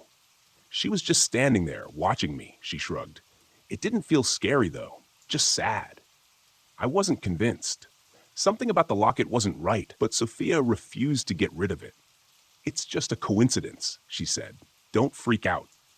But as the day went on, the unease grew. Wet footprints appeared on the RV floor, even though neither of us had been near the water. Items went missing, a flashlight, Sophia's phone charger, only to turn up later in odd places. And then there were the voices. That evening, as we sat by the fire, I heard it, the faint sound of children laughing. At first, I thought it was my imagination, but Sophia heard it too. "Probably just echoes from another campsite," she said, though her tone was less certain. "There's no one else out here," I whispered. We stared into the darkness, but the laughter faded as quickly as it had come. That night, I woke to the sound of the RV door creaking open. Sophia's bed was empty. I grabbed a flashlight and ran outside, my heart pounding. The forest was pitch black, the trees casting long shadows under the sliver of moonlight. I found Sophia standing at the edge of the lake, her feet submerged in the water. She was holding the locket, her lips moving as if she were whispering something, though I couldn't hear the words. "Sophia!" I yelled. She turned slowly, her eyes glazed over. "She wants me to stay," she said, her voice distant and hollow. I grabbed her arm and pulled her back to the RV, but she fought me, her strength unnaturally strong. "Let go. I need to go to her." Finally, I managed to drag her inside and lock the door. She collapsed onto her bed and fell into a deep sleep, but I stayed awake, clutching a knife and listening for the sound of footsteps outside. The next morning, Sophia didn't remember a thing. She laughed it off, but I could see the fear in her eyes. The locket's influence was growing stronger, and I knew we had to leave. But the RV wouldn't start. Sophia tried to call for help, but her phone was dead, even though it had been fully charged the night before. I suggested walking back to the main road, but she refused. "I'm not leaving the RV," she said. "What if someone comes by?" I didn't argue. I couldn't leave her alone, not when she was acting so strange. Instead, I decided to confront the problem head-on. That afternoon, while Sophia was napping, I took the locket and walked to the lake. The air grew colder the closer I got, and the forest seemed unnaturally quiet. I stood at the water's edge, the locket heavy in my hand. "I know you're here," I said. "What do you want?" For a moment, nothing happened. Then the surface of the lake rippled. and the woman appeared. Her face was pale and gaunt, her eyes dark pits of sorrow and rage. Behind her, shadowy figures emerged, children with hollow eyes and twisted smiles. "Return it," she hissed, her voice like nails on glass. "Return what you stole." I threw the locket into the water and turned to run, but the children's laughter erupted around me, and I felt icy hands grab my ankles. I screamed, kicking and clawing, but the hands dragged me toward the water. Just as I thought I was going to drown, Sophia appeared, her face twisted with fear and determination. She held a stick lit with fire from the RV's stove. "Let her go," she screamed, thrusting the flame toward the water. The ghostly figures recoiled, their shrieks piercing the air. Sophia grabbed my arm and pulled me back to shore. Together, we watched as the locket sank beneath the surface, the ripples fading into stillness. We left Dogwood Lake the next day, abandoning the RV and hitchhiking back to civilization. Neither of us spoke about what had happened, but I knew we'd both been changed. Sophia never picked up her camera again, and I can't look at a lake without feeling a chill run down my spine. Some nights, I still hear the laughter, soft and distant, like an echo from a nightmare. I pray it's just my imagination, but deep down, I know it's not.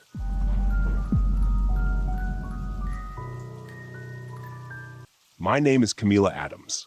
I'm 22 years old, and this happened to me last November. It started as a camping trip in Brown County State Park, Indiana. Just a fun, challenging escape with friends. But what I experienced out there wasn't just nature. Something ancient and evil stalked us through that forest, and I barely made it out alive. It was Mason's idea. He was the ringleader in our group of 3, confident, outdoorsy, and just reckless enough to convince us this trip was a good idea. He was 26, with that charming, cocky smile that somehow made me trust him even when I shouldn't. Then there was Ben, Mason's best friend since childhood. He was 25, and the opposite of Mason, reserved, practical, and constantly trying to keep us from getting into trouble. Me? I was just there for the adventure. I'd been feeling stuck lately, living the same routine in Indianapolis, and Mason's enthusiasm made me want to break out of my comfort zone. So when he suggested we tackle an unofficial trail he'd found on some wilderness forum, I thought, why not? We packed light. Mason insisted we didn't need much for a 3-day trip. Looking back, that was mistake number 1. The first day went fine. We parked at the trailhead and hiked deeper into the park than I'd ever been. The colors of the late autumn forest were stunning, rich reds and golds under a steel gray sky. Mason led the way with his usual bravado, joking about how we didn't even need a map because he had the route all figured out. Ben kept muttering about how we should at least double-check our bearings, but Mason brushed him off.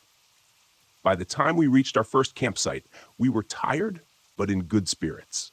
We set up a small fire, ate some protein bars, and talked about everything and nothing under the canopy of stars. It was peaceful until the forest went silent. I didn't notice it at first, but Ben did. "Do you hear that?" he asked, his voice low.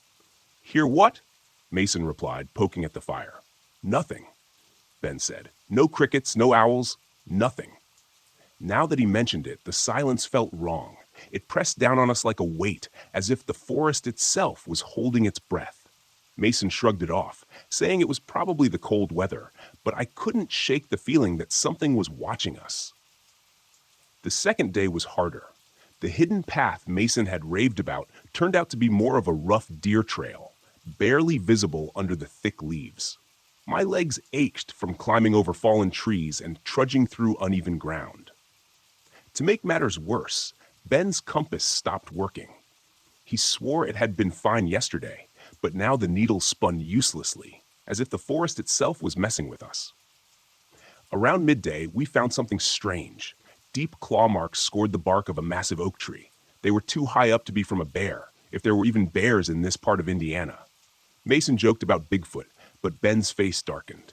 "This isn't right," Ben said. "We should turn back." "Turn back? Come on, man, we're fine," Mason said. "Don't wimp out now." Ben shot me a look that said, "Can you believe this guy?" I wanted to agree with him, but I didn't want to be the one to back down first. So we kept going. That night, the hunger started. Mason devoured most of our food. He claimed he hadn't eaten enough earlier and needed the energy, but the way he tore through the rations was unsettling. His hands shook as he unwrapped granola bars, and his eyes had this wild, hollow look. "You okay?" I asked, trying to sound casual. "Yeah, just starving," he muttered, not meeting my gaze. "Don't worry about it." Ben pulled me aside while Mason stomped off to gather more firewood. "Something's wrong with him," Ben whispered. "He's acting off." "I know," I said. "But what are we supposed to do? Drag him back to the car?" Ben didn't answer. He just stared into the dark woods, his jaw tight. Later that night, I heard whispering. I'd stepped away from the campfire to use the bathroom. The air was freezing, my breath puffing white in front of me. That's when I heard it, a low, raspy murmur just beyond the tree line. "Ben? Mason?" I called, my voice shaking. There was no answer, only the sound of dry leaves crunching underfoot, too far away to be either of them. I ran back to camp, my heart pounding. "What's wrong?" Mason asked when he saw me. His face was pale, his eyes bloodshot. "Someone's out there," I said, trying to catch my breath. "I heard them." "It's probably just the wind," Mason said, but even he didn't sound convinced. Ben pulled out the flimsy flashlight Camila had packed, the beam flickering weakly as he scanned the surrounding trees. "We need to leave first thing in the morning," he said. Morning didn't come fast enough. I woke up to the sound of Mason vomiting behind the tent. When I went to check on him, I saw blood mixed in with the bile. "You're sick," I said, panic rising in my chest. "We have to get you out of here." "No," Mason rasped, wiping his mouth with the back of his hand. "I'm fine." "You're not fine," Ben snapped. "You look like death, and now we're out of food, thanks to you." Mason glared at him, his teeth bared. For a moment, I thought he was going to lunge at Ben, but then he stumbled back, clutching his stomach. "Let's just keep moving," he said through gritted teeth. We packed up and started hiking, but Mason was slower now, his breath labored. The trail seemed to twist in on itself, leading us deeper into the forest instead of out. The claw marks appeared more frequently, gouged into the trees like some kind of territorial warning. And then we found the carcass. It was a deer, or at least what was left of one. Its ribs jutted out like spears, the flesh stripped away as if something had gnawed on it. The smell was overwhelming, rotting meat and coppery blood. Mason stared at it for a long time, his eyes wide and unblinking. "We need to keep moving," Ben said, grabbing my arm. That night, Mason disappeared. Ben and I woke up to find his sleeping bag empty, his boots gone. "We have to find him," I said, but Ben shook his head. "He's gone, Camila. We can't save him." "We can't just leave him out there," I yelled. Ben sighed, his face lined with exhaustion. "Fine, but if we don't find him by sunset, we're heading back." We followed a faint trail of footprints, half expecting to find Mason sitting by a tree, laughing about some stupid prank. Instead, we found him crouched over another deer carcass, his face smeared with blood. "Mason?" I called out softly. He turned to look at us, and my stomach dropped. His eyes were sunk, his skin stretched taut over his cheekbones, his lips pulled back in a grotesque smile, revealing teeth that looked too sharp, too jagged. "The hunger," he whispered. "It's inside me." Ben grabbed my hand, pulling me back. "Run," he said. We ran, crashing through the underbrush, but Mason, or whatever he'd become, was fast. I could hear him behind us, his ragged breathing growing louder, closer. "Go!" Ben shouted, shoving me forward. "I'll hold him off." "No!" I screamed, but Ben didn't stop. He turned to face Mason, wielding a large branch like a spear. I didn't see what happened next. I just kept running, tears streaming down my face as I heard Ben's screams echoing through the trees. I stumbled out of the forest at dawn, bloodied and half frozen. Park rangers found me near the trailhead and took me to a hospital. I told them everything, but they didn't believe me. They said Mason and Ben probably got lost and that I was lucky to make it out alive. But I know the truth. Somewhere in those woods, the Wendigo still roams, hungry and waiting for its next victim.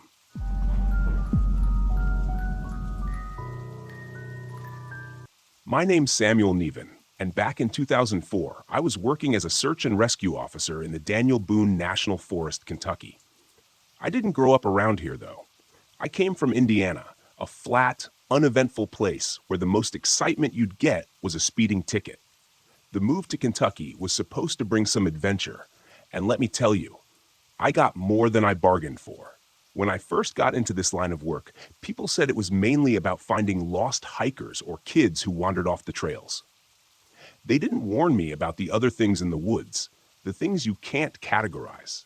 You see, I wasn't exactly what you'd call an experienced outdoorsman before I took this job. The closest I got to wildlife was grilling burgers in my backyard. But the forest grew on me. It felt like freedom. That was until the day it stopped feeling safe. It was mid-afternoon when the call came in. 2 campers, both young men, had gone missing near Red River Gorge. They had set out the previous morning and hadn't checked back with their friends. That wasn't entirely out of the ordinary. People lose track of time out here all the time. But something about the tone of the call had me on edge. Their friends said they weren't the type to just disappear without a trace. I grabbed my gear and met up with my partner, Carl, an older guy who'd been doing this longer than I'd been alive. He had that look of someone who'd seen it all, but didn't say much about it. As we drove out to the trailhead, Carl kept tapping the wheel like he had something on his mind. Finally, he said, "You ever hear about that thing up in the gorge?" I glanced at him. "What thing?" He didn't answer right away. "Never mind," he muttered. "Just some stories the locals like to tell to scare tourists." We pulled up to the trailhead where we met the friends of the 2 missing campers. They were all rattled, wide-eyed, and shuffling nervously like something bad had already happened. One of them, a guy with a red bandana wrapped around his head, said they had been hiking together when the 2 missing guys went ahead, wanting to explore a cave they'd found. The rest of the group stayed back, and when their friends didn't return by nightfall, they started worrying. Carl, never one for comforting words, just grunted and motioned for me to follow him. We set out on the trail, winding through dense trees and jagged cliffs. The forest was quiet, too quiet. You start to notice these things when you've been out here long enough. No birds, no rustling leaves, just the wind and our footsteps crunching on the dirt. "Shouldn't there be, some wildlife or something?" I asked, trying to break the silence. Carl didn't respond, just picked up the pace, which wasn't exactly reassuring. About an hour in, we found the campsite the missing campers had set up. Tents were there, unzipped, sleeping bags tossed around like they'd left in a hurry. A couple of backpacks were strewn across the ground.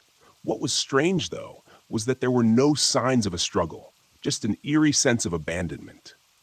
I crouched down near one of the backpacks, rifling through it for clues. Inside, I found the usual camping gear, but then I pulled out something odd, a torn piece of fur. It was coarse, thicker than anything I'd seen on a bear or deer. I showed it to Carl, but he just shrugged it off, mumbling something about wild animals. As we moved further into the forest, the trees began to close in around us, their twisted limbs casting distorted shadows on the ground. I felt like we were being watched, like something was out there, just beyond the tree line. Every so often, I'd catch a flicker of movement out of the corner of my eye, but every time I turned to look, nothing was there. About half a mile later, we came across something that made my blood run cold. One of the missing campers was slumped against a tree, his body mangled beyond recognition. His torso was torn open, jagged cuts running along his chest and arms, as if something had sliced him up with claws or teeth. There was no blood on the ground, though, which made it even more unsettling. Whatever did this didn't just kill him, it took its time. I staggered back, feeling bile rise in my throat. Carl knelt down to examine the body, his face grim but not surprised. "This isn't normal," he muttered. "No kidding," I whispered. "What could have done this?" Carl stood up slowly, scanning the area. "Not sure, but we need to find the other one." The other one, right. There were 2. I had almost forgotten. My mind was still reeling from the sight in front of me. But we had a job to do. We pressed on, following a faint trail of broken branches and disturbed underbrush. It was getting darker, but we couldn't turn back now. About an hour later, we found the second camper. or at least what was left of him. His body was hanging from a tree, suspended by a mess of vines and branches. It looked like he'd been lifted up and shredded apart, his limbs dangling at odd angles. I could barely breathe at this point. It was like we had stumbled into some twisted hunting ground. "We should call this in," I said, my voice shaking. Carl didn't move. He was staring at something off to the side, just beyond the body. "Look!" I followed his gaze and saw it. Movement in the trees. Something was crouching low, its shape barely visible in the shadows. It was huge, larger than anything I'd ever seen before. Its body was covered in matted fur, like that of a wild boar, but its movements were more feline, smooth and predatory. The creature's head was elongated, almost like a wolf's, but it had this strange, twisted quality to it, as if nature had gone wrong somewhere. It stood there for a moment, staring at us, before letting out a low, rumbling sound that vibrated in my chest. Carl grabbed my arm, snapping me out of my daze. "Run?"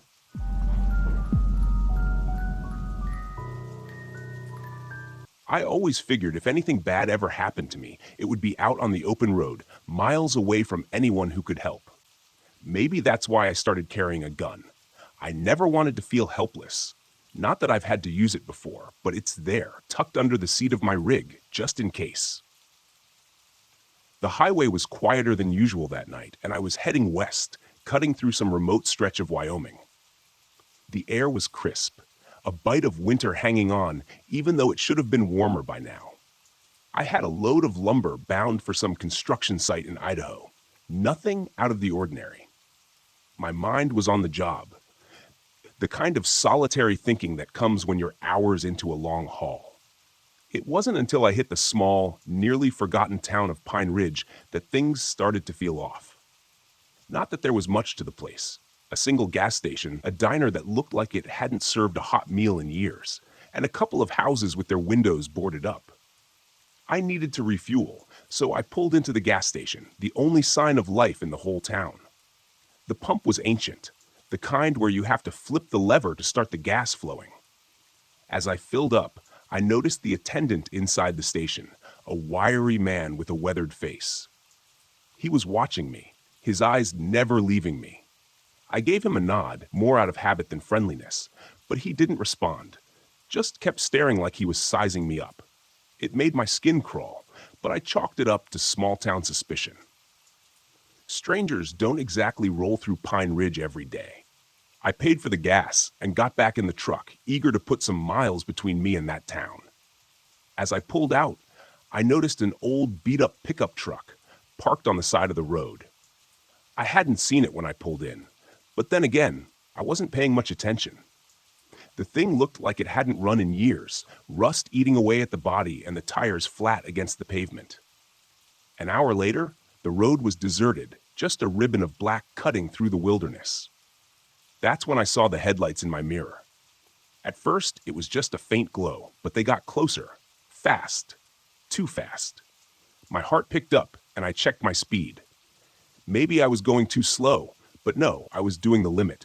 The lights got brighter, and I could make out the outline of the vehicle behind me. It was that old pickup from Pine Ridge, the same rusted hulk that looked like it shouldn't even be on the road. I kept my eyes on the mirror, expecting the truck to pass me by, but it didn't. Instead, it rode my tail, the headlights nearly blinding me. I tapped the brakes, a warning, but the pickup didn't back off. If anything, it got closer. Something wasn't right. I sped up, trying to put some distance between us, but the pickup matched my speed, staying just a few feet behind me. The road ahead was nothing but darkness, and my mind raced with possibilities, none of them good. I reached under the seat, feeling for the cold metal of the gun. My hand gripped the handle, but I didn't pull it out, not yet. There was a turn up ahead, a sharp one. I could lose him there, maybe. I flicked on my blinker, even though there was no one else around to see it, and took the turn hard. For a moment, I thought I'd lost him. The road curved through a dense patch of trees, and I couldn't see the headlights anymore. But then they reappeared, brighter than before, as the pickup tore around the bend, nearly clipping the back of my rig. Panic set in, and I floored it, the engine roaring as I pushed the truck faster than I'd ever dared before. The pickup stayed with me, relentless. I couldn't shake him. And then, like something out of a nightmare, he started ramming me. The first hit jolted me so hard I almost lost control. My trailer fishtailed, the weight of the lumber threatening to tip the whole reg over. I gripped the wheel tighter, fighting to keep us on the road. Another hit, harder this time, and I knew I had to do something, or he'd run me off the road completely. I glanced at the gun still under the seat, but the thought of using it while driving terrified me. Instead, I scanned the road ahead, looking for anything that might help. Up ahead, I saw a narrow dirt road branching off to the right. It wasn't on my map, and I had no idea where it led, but it was my only option. I cut the wheel hard, veering off the main road onto the dirt path. The rig shuddered as the tires hit the rough ground, and I prayed the trailer wouldn't flip. The pickup followed right on my tail, its headlights bouncing in the darkness. The road was narrow, barely wide enough for my truck, and lined with thick trees on either side. I could hear the pickup's engine roaring behind me, getting closer and closer. My mind raced with desperate ideas, none of them good. I could try to lose him in the trees, but one wrong move, and I'd be wrapped around a trunk. And then, out of nowhere, the road ended. I slammed on the brakes, the tires skidding in the dirt, and the rig came to a stop just inches from a steep drop-off. The pickup didn't stop. It rammed into the back of my trailer with a sickening crunch, and I heard metal tearing as the trailer swayed dangerously over the edge. The impact threw me forward, and I fought to stay in control. I could feel the weight of the lumber shifting, the whole rig threatening to go over. I had seconds, maybe less. I didn't think. I yanked the gun out from under the seat, kicked open the door, and jumped out. I hit the ground hard, rolling to avoid the drop-off. The pickup's engine was still running, the headlights casting an eerie glow over the scene. I scrambled to my feet, the gun in my hand, and turned to face the pickup. The driver's door opened, and a man stepped out. He was tall, broad-shouldered, and covered in grease and grime, his clothes tattered, hanging off him like they'd been through hell. He didn't say a word, just started walking toward me, his steps slow and deliberate. I leveled the gun at him, my hands shaking. "Stay back!" I shouted, but he kept coming. Closer now, I could see his face. It was twisted, scarred, like he'd been in 100 fights and lost every one of them. His eyes were cold, empty, like there was nothing human left inside him. He didn't stop. I pulled the trigger. The gunshot echoed through the trees, and the man staggered but didn't go down. He looked at me, more surprised than hurt, and then kept coming. I fired again, and this time he dropped to one knee, blood seeping through his shirt. But he wasn't dead. He reached into his pocket, pulling out a knife, and lunged at me. I fired a third time, hitting him square in the chest. He crumpled to the ground, finally still. I stood there, gasping for breath, the gun still in my hand. The night was silent now, the only sound my own ragged breathing. I walked over to the pickup, looking for any sign of why he'd chased me, but there was nothing. The cab was empty, no ID, no belongings, just a truck that shouldn't have been running. I looked back at the man, his body lying lifeless on the ground. There was no question he was dead. I had the gun, the spent shells, and his blood on my hands. This wasn't something I could just drive away from. But as I stood there, I realized something else. The rig was teetering on the edge, the weight of the lumber pulling it closer to the drop-off. I ran back to it, climbed inside, and slowly, carefully backed it away from the edge. Once I was clear, I drove back to the main road, my heart still pounding. I didn't stop until I reached the next town, where I found a diner that was still open. I sat in a booth, the gun hidden in my jacket, and ordered a coffee. The waitress gave me a strange look, but didn't say anything. I didn't tell anyone about what happened, not even the cops. When they eventually found the man's body a few days later, the newspapers called it a tragic accident.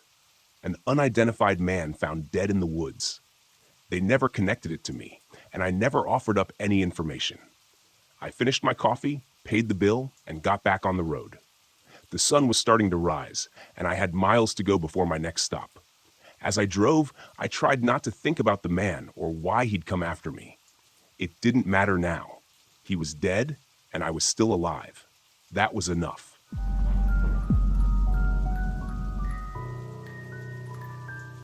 I thought this trip would fix everything. I thought that a week out in the woods, just me and Tyler, would somehow repair the damage from the past year. The divorce hit him harder than it hit me, and that's saying something. I thought maybe, out here in the quiet, away from the distractions of phones and the city, we could connect again. You know, like fathers and sons are supposed to. But from the moment we hit the road, I knew it wasn't going to be easy. Tyler barely looked up from his phone the entire drive, earbuds in, scrolling mindlessly. He didn't care about the scenery, didn't care that we were headed to Deadwood Creek, a place I used to go with my own dad when I was his age. It's funny how history repeats itself. My father and I never really saw eye to eye either. He'd brought me out here, hoping to teach me how to be a man, how to survive in the wilderness, and now here I was, doing the same with Tyler, hoping the Black Hills would heal something in both of us. I glanced at him as we pulled into the campground. He didn't even notice the tall, dark pines surrounding us, swaying lightly in the wind. A dense fog had settled over the creek, and the sound of water trickling nearby was the only noise besides the RV's engine. It felt different than I remembered, more isolated, lonelier. "This is it," I said, more to myself than to Tyler.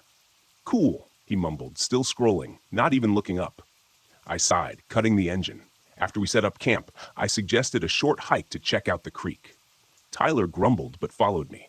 The trail was just as I remembered, narrow, winding through the trees, with the creek gurgling beside us. There was something peaceful about it, but also something off. The further we went, the heavier the air felt, like the forest was watching us. We reached the creek's edge, where the water ran fast over the rocks. I crouched down, letting the cool water run over my hand. "This place used to be full of miners back in the gold rush days," I said, trying to make conversation. "A lot of people came out here looking to strike it rich. Some of them didn't make it out." Tyler shrugged. "I guess," he said. I stood up and brushed off my hands. Frustrated. "You know, you could try enjoying this."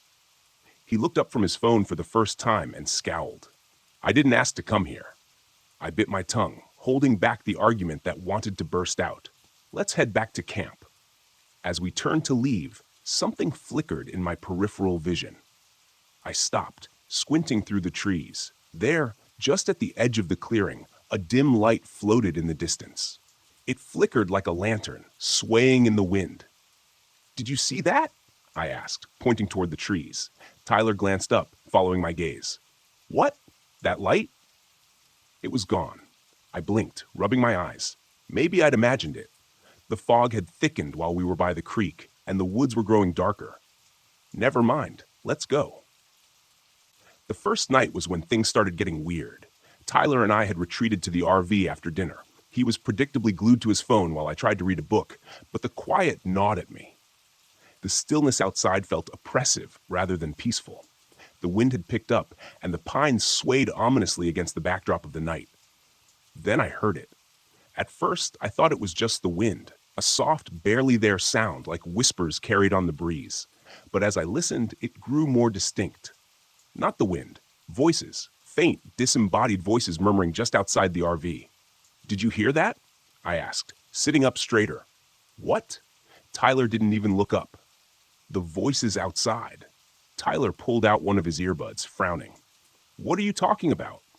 I stood up and went to the window, peering out into the darkness. Nothing but fog and trees. But I could still hear the whispers just at the edge of hearing, like they were coming from the creek. I shook my head. Probably just the wind.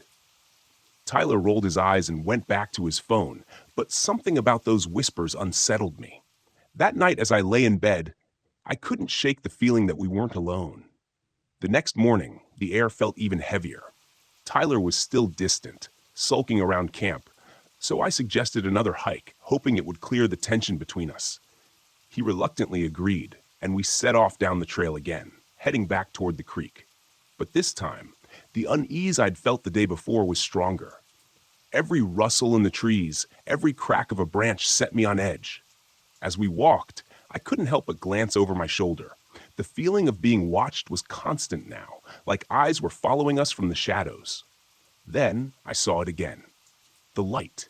This time it was brighter, flickering between the trees ahead of us, moving slowly, like a lantern being carried by an unseen hand. "There it is," I whispered, grabbing Tyler's arm. "Do you see it?" He stopped, frowning. "What? What are you talking about?" The light flickered in and out, growing dimmer before vanishing completely. I took a step forward, but Tyler grabbed my arm. "Dad, let's just go back." I wanted to argue, but the look on his face, the fear in his eyes, stopped me. Truth be told, I was scared too. "Yeah, let's go." That night, the footsteps started. It was late, maybe past midnight, and I just managed to drift off when I heard them. Slow, deliberate steps crunching on the gravel outside the RV. At first, I thought it was just an animal, maybe a deer or something, but the steps were too heavy, too purposeful. I lay there, holding my breath, listening as the footsteps circled the RV. They stopped by the window, then moved to the door. Tyler stirred in his sleep, but didn't wake. I slipped out of bed and grabbed the flashlight. My heart pounded in my chest as I crept toward the window, slowly pulling back the curtain. The beam of my flashlight cut through the darkness, and there, just at the edge of the light, stood a figure. It was tall, dressed in ragged, old-fashioned clothes, like something out of the gold rush era. A wide-brimmed hat covered most of its face, but I could see the gleam of a lantern hanging from its hand. The figure stood perfectly still, just watching the RV. I stumbled back, heart racing. I didn't know what to do. My mind raced, searching for a rational explanation, but I couldn't find one. Then, just as suddenly as it had appeared, the figure turned and vanished into the fog, the light of its lantern disappearing with it. The next day, Tyler was pale and jittery, his usual teenage indifference replaced with genuine fear. He hadn't seen the figure, but he'd heard the footsteps, and the look in his eyes told me he knew something was wrong. "We need to leave," he said, his voice trembling. "I know," I replied. "I'll start the RV. We'll head out." But when I turned the key in the ignition, nothing happened. The engine sputtered, then went silent. I tried again and again, but the RV wouldn't start. "We're stuck here," I muttered, feeling the weight of dread settle over me. That night, the footsteps returned. This time, they were louder, more insistent. The figure was back, pacing around the RV, dragging something behind it. I could hear the heavy scrape of metal on gravel, like chains being dragged along the ground. "Dad, what is that?" Tyler whispered, his face pale with fear. I didn't have an answer. I grabbed the flashlight and stepped toward the door. "Stay inside," I told him. "No, don't go out there," he begged, grabbing my arm. But I couldn't just sit there, listening to the thing outside. I had to confront it. I opened the door and stepped out into the cold night. The figure was there, standing by the creek, its lantern casting an eerie glow over the water. It didn't move as I approached, just watched me with shadowed eyes. "What do you want?" I shouted, though my voice trembled. "What are you?" The figure didn't respond. Instead, it slowly lifted its arm, pointing to the ground near the water's edge. There, half buried in the mud, was an old rusted gold pan. I didn't understand at first, but then it hit me, the legend, the miner's ghost protecting his lost fortune. I knelt down, my hands trembling, and lifted the pan from the mud. As soon as I touched it, the figure vanished. The footsteps stopped. The whispers and the wind fell silent. The air was lighter. The oppressive weight lifted. I stood there for a long time, holding the gold pan, my mind racing.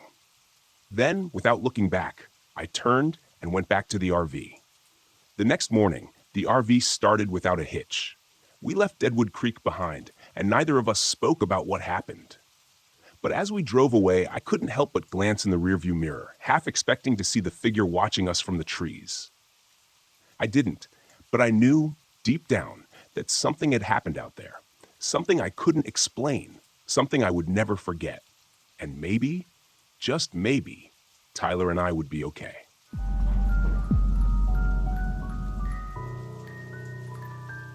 I didn't believe in ghosts, UFOs, or anything supernatural. I spent most of my career chasing down so-called paranormal phenomena and explaining them with cold, hard facts. That was my job, turning superstition into science, myths into measurable data. The Brown Mountain Lights? They were just another mystery waiting for a rational explanation. That's what I told myself as I drove my RV up the winding roads of Pisgah National Forest.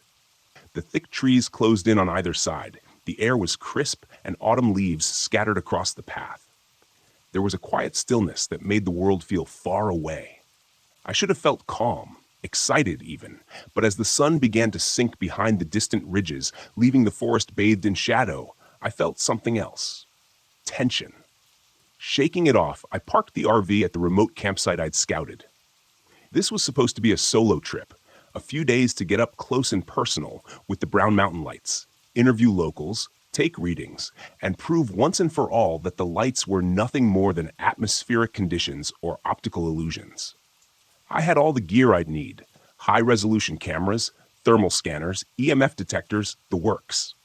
I wasn't expecting to find anything supernatural, just an anomaly. And anomalies had explanations. But the moment I stepped out of the RV, a chill ran through me. The trees rustled softly, as if whispering some secret I wasn't meant to hear. Focus, I muttered to myself, dragging my gear out and setting up the cameras, angling them toward Brown Mountain Ridge. I had a perfect view of the ridge from my campsite, miles away but clear in the distance. That's where the lights were supposed to appear. By the time I was fully settled in, I was sitting outside the RV, bundled in a jacket, sipping coffee, and staring out into the dark, waiting. The forest was eerily silent. No birds, no wind, nothing. Just stillness. Then, around midnight, I saw them. At first, they were faint, flickering, small orbs of light hovering just above the ridge. I squinted, adjusting the focus on my binoculars. There they were, three lights bobbing in the air like they were floating on an invisible current. I grabbed my camera, flipping the switch to start recording, but nothing happened. The lens stayed black, the screen dead. What the hell? I muttered, fiddling with the buttons. Fully charged and brand new, the camera shouldn't have malfunctioned. I checked the battery, clicked it back into place, and tried again. Still nothing. Frustration surged through me. This was exactly what I'd come here for. The lights, right there in front of me. And I couldn't even capture them. I stood up, grabbing my thermal scanner, but when I flipped it on, the screen flickered, then went dark. "Come on," I whispered, trying to stay calm. The gear wasn't cheap, and none of it should have been failing, but it was, piece by piece. The lights danced on the ridge, growing brighter, closer. My heart raced. I wasn't scared, I told myself. I was just annoyed. The logical part of my brain struggled to make sense of it. Maybe the electronics were glitching because of interference, some kind of electromagnetic field or something. I took a deep breath, trying to settle my nerves. But the lights, those strange pulsing orbs, kept moving, almost as if they were drifting toward me. The air turned cold. So cold that I could see my breath misting in front of my face. A thin layer of frost started forming on the ground, on the RV windows, on my gear. I pulled my jacket tighter around me, my hands beginning to stiffen in the chill. It didn't make sense. The weather forecast had called for a cool night, but nothing like this. I checked my phone's temperature app. 30 degrees here? Impossible. I glanced at my surroundings, feeling the silence close in around me. Then I noticed the lights were no longer on the ridge. They were much closer now, floating just above the treetops, flickering like distant fireflies, but larger. Too large. I watched, heart pounding, as they bobbed and weaved. Their glow cast long shadows on the ground. I pulled out my phone to take a video. The screen flashed, then went black. It wouldn't turn on. Frustration boiled over. I slammed the phone down on the camping table. It bounced. I stood there, fists clenched, trying to keep my cool. This was why people got sucked into believing nonsense, because technology failed at the worst possible moment. The lights weren't supernatural. There had to be an explanation. Maybe the cold was messing with the equipment, or some kind of atmospheric distortion. But then I saw the handprints. Small, faint handprints etched in frost on the RV window. They hadn't been there before. I knew that. I stared at them, my breath catching in my throat. They looked like the handprints of a child, no more than a few inches across, and they were slowly, gradually melting away in the cold. A prickling sensation crawled up the back of my neck. I turned to look at the lights, now hovering at the edge of the forest, close enough that I could make out their eerie bluish glow. They flickered in the trees, moving in slow, lazy circles as if they were watching me, waiting for me. The rational part of my mind screamed that it was impossible. There was no way the lights could have traveled that fast. No way they could be this close. I'd seen videos, read reports. They were always distant, spectral, unreachable. But now they felt personal, as if they were beckoning me. I swallowed, my throat tight. Without thinking, I took a step forward. The cold deepened, pressing in on me from all sides. The frost crept up the sides of the RV, spreading like delicate veins. The temperature continued to drop. My breath came out in ragged gasps, and my vision blurred. The lights drifted deeper into the trees, flickering and glowing, moving in a pattern that felt deliberate, like they wanted me to follow. And I did. I grabbed my flashlight, my hands trembling as I made my way toward the forest's edge. The beam of light was weak, barely cutting through the dark. I kept my eyes on the lights, feeling a strange pull in my chest, like something was urging me forward. As I entered the trees, the world grew darker. The lights danced just out of reach, always a few steps ahead of me, their glow casting an ethereal light on the twisted branches. The forest felt wrong, too quiet, too still. I checked my watch. 2 hours had passed. I hadn't even noticed. My legs ached, and I realized with a sinking feeling that I had no idea how far I'd wandered. The lights flickered again, brightening as they circled a large boulder ahead, and then they stopped, hovering there, motionless. I took a step closer, and that's when the hallucinations began. Shapes. Faint figures moving in the trees, shadows stretching unnaturally long. And there, between the branches, I saw faces. Pale, expressionless faces staring at me with hollow eyes. I blinked, and they were gone. Panic set in. I turned to leave, but the forest had shifted. The path I'd taken was no longer clear. Everything looked the same. The same trees, the same twisting branches. The lights pulsed behind me, glowing brighter as if taunting me. I ran. My breath came in short, sharp bursts.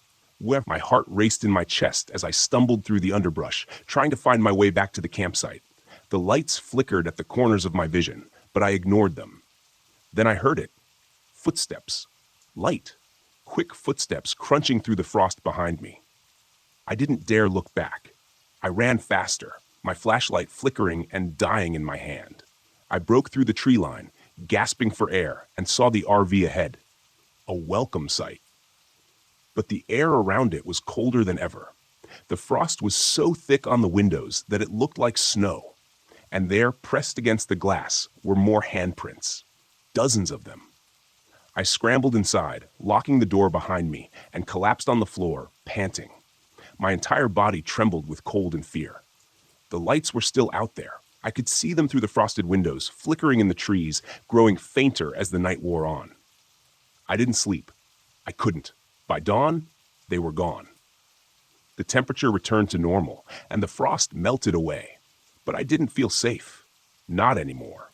I packed up the RV and drove out of Pisgah National Forest, my hands still shaking on the steering wheel. I'd come here to find an explanation, to debunk the Brown Mountain lights. But what I found was something else, something I couldn't explain.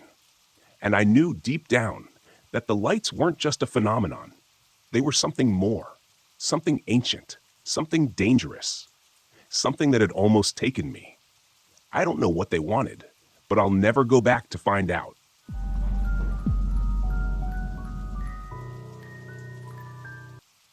I was halfway up Blackwater Ridge when Glenn warned me about the lights.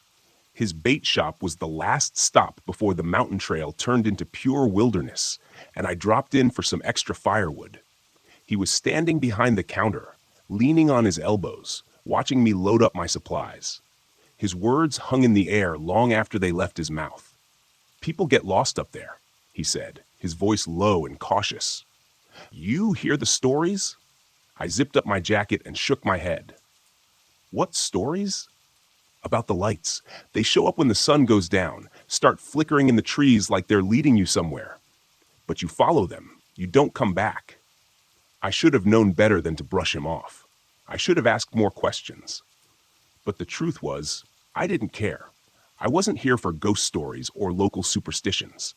I was here to clear my head after everything that had happened with Ryan, the breakup, the endless nights of replaying every argument in my head. I needed this time away from the world. Just me and my RV parked in the middle of nowhere. Blackwater Ridge had seemed perfect, a remote place where no one could find me, and more importantly, where I wouldn't be tempted to find anyone. "I'll be fine," I told Glenn, trying to smile, but his eyes were serious, unblinking. "Just watch yourself," he said, handing me a small pouch as I paid for the wood. "Keep this with you. Some folks say it helps." "What is it?" "Just something my family's passed down," he said, avoiding my gaze. "Might keep the lights away." I didn't believe in that kind of thing, but I pocketed the pouch anyway, more out of politeness than anything else. Then I left the shop, got into my RV, and made my way up the winding mountain road toward Blackwater Ridge. The campsite was exactly what I'd hoped for: deserted, overgrown, and tucked away in a grove of tall pines. The air smelled crisp and clean, and for the first time in weeks, I felt like I could breathe. The old campground looked like it hadn't been touched in years. There were a few rusted RVs half hidden in the foliage, relics of past campers who had either left them behind or forgotten about them altogether.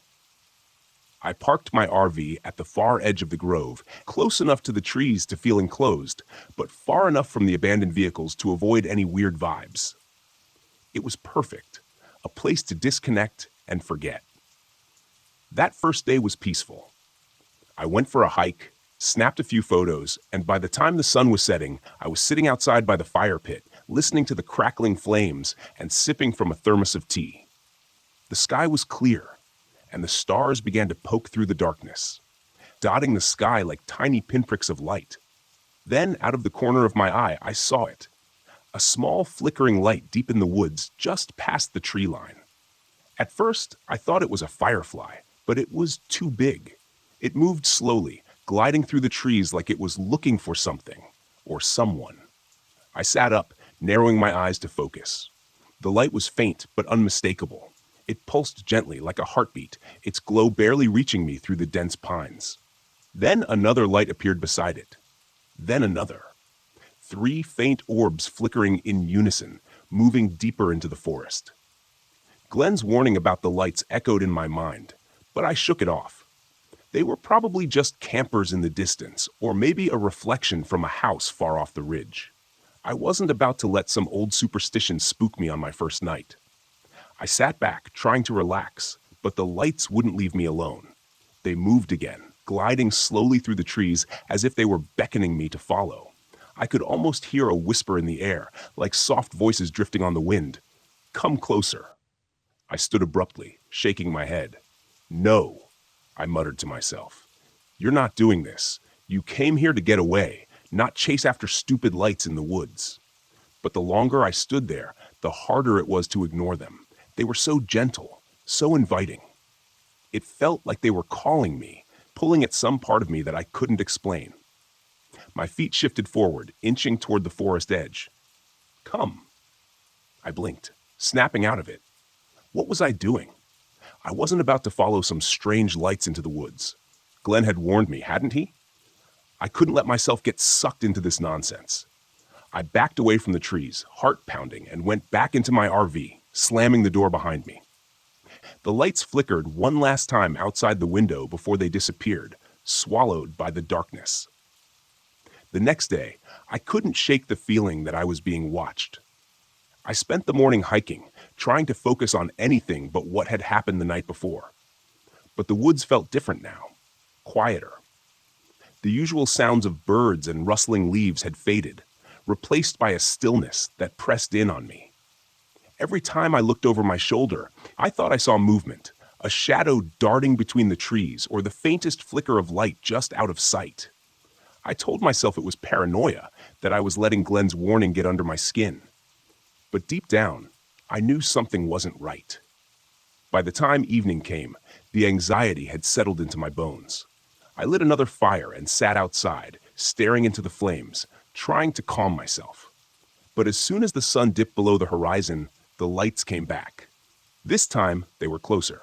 I watched, frozen, as they flickered between the trees, more of them now.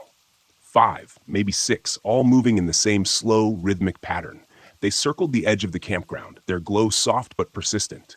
I felt that same pull again, stronger this time, like invisible hands reaching out to me. Come. The whispers were clearer now, louder. They filled my ears, my mind, drowning out everything else. It sounded like his voice, Ryan. His soft, pleading tone asking me to come closer, to follow.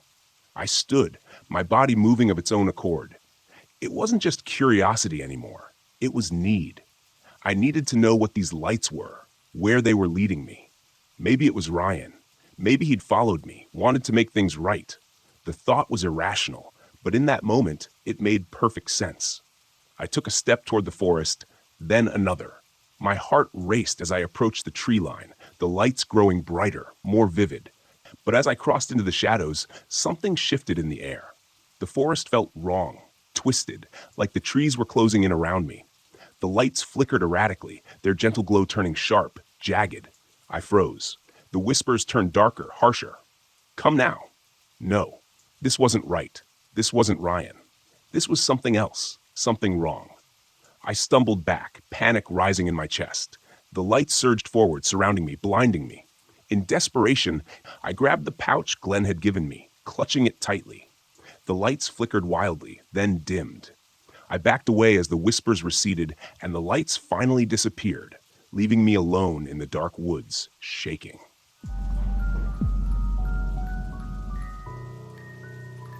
I always hated feeling tethered to anything, so when the relationship ended, I knew I had to get away. No more distractions, no more emotional baggage. I just needed a break. Crater Lake seemed perfect, beautiful, isolated, and most importantly, quiet. I packed my old RV, grabbed some hiking gear, and headed out for a long weekend of camping. I arrived late in the afternoon, the sun already beginning to set behind the towering cliffs surrounding the lake. Crater Lake was as stunning as I'd imagined. Deep blue waters so clear they reflected the sky, encircled by jagged cliffs that loomed like ancient sentinels. The park was busy enough near the main viewpoints, but I was smart. I'd found a campsite far from the crowds, tucked away near the southeastern shore where the trees were thick and the lake was quieter, almost unnervingly so. It was just what I wanted, solitude. But as I parked my RV and set up camp, a strange feeling settled over me. The wind was too still, and even though the lake was calm, there was a low hum in the air, like the whisper of something just out of earshot. I shook it off. Just nerves, I told myself. Nothing to worry about. After all, I hadn't done a solo trip like this since before I met Sarah. The memories tugged at me, but I pushed them away. I spent the first evening by the fire, watching the stars come out as the lake turned to ink. Crater Lake was famous for its clarity, its mirror-like surface reflecting everything above it perfectly. But tonight, the water looked different, darker, maybe even opaque. I stared out across the lake, trying to ignore the strange tightness in my chest when I heard it. A faint sound carried on the wind, laughter, childlike, distant, but unmistakable. I sat up, listening harder. The night was still, but there it was again, faint but clear. I scanned the shoreline, looking for anyone else camping nearby. Nothing but fog creeping over the water and the flickering shadows of my fire. Probably kids playing somewhere across the lake, I muttered to myself, though I didn't believe it. I was too far out. The ranger had said as much when I checked in. This spot was about as secluded as you could get. Besides, the laughter didn't sound right. It was high-pitched, but it echoed strangely, like it was bouncing off the cliffs and the water at the same time. Shaking my head, I stood and stoked the fire, trying to lose myself in the warmth. The sound died away after a few minutes, and eventually I convinced myself it was nothing. Just the wind, or maybe my tired mind playing tricks on me. It had been a long drive, after all. I crawled into the RV that night, settling in for what I hoped would be a peaceful sleep, but the unease stayed with me, clinging to my mind like the fog that now blanketed the campsite. I dreamt of the lake, shapes moving beneath the surface, dark and indistinct. like hands reaching up from the depths. The next day was better. I hiked along the rim of the lake, took in the views, and even managed to shake off some of the weird vibes from the night before. The sunlight was bright and reassuring, cutting through the mist, and the water looked clearer now, less murky. I convinced myself I'd just been tired. That's all it had been. By afternoon, I decided to take the kayak out. The water was calm, almost unnaturally so. The kayak sliced through the surface effortlessly, and for a while, I let myself enjoy it. The silence of the lake was peaceful, broken only by the soft splash of my paddle. Then the ripples started. At first, they were small, nothing more than the gentle rocking of water disturbed by a fish, maybe. But as I moved farther out, the ripples became more pronounced. They seemed to come from nowhere, disturbing the otherwise glassy surface of the lake. I stopped paddling, staring at the water, trying to figure out where they were coming from. There was nothing. No fish, no breeze, no sign of anything that could cause the water to move like that. But the ripples were there, spreading out from somewhere beneath the kayak. That's when I saw it, a dark shape, maybe 15 feet below, moving slowly. It was too large to be a fish and too humanoid to be anything I could easily explain. It floated there for a moment before drifting deeper, vanishing into the darkness.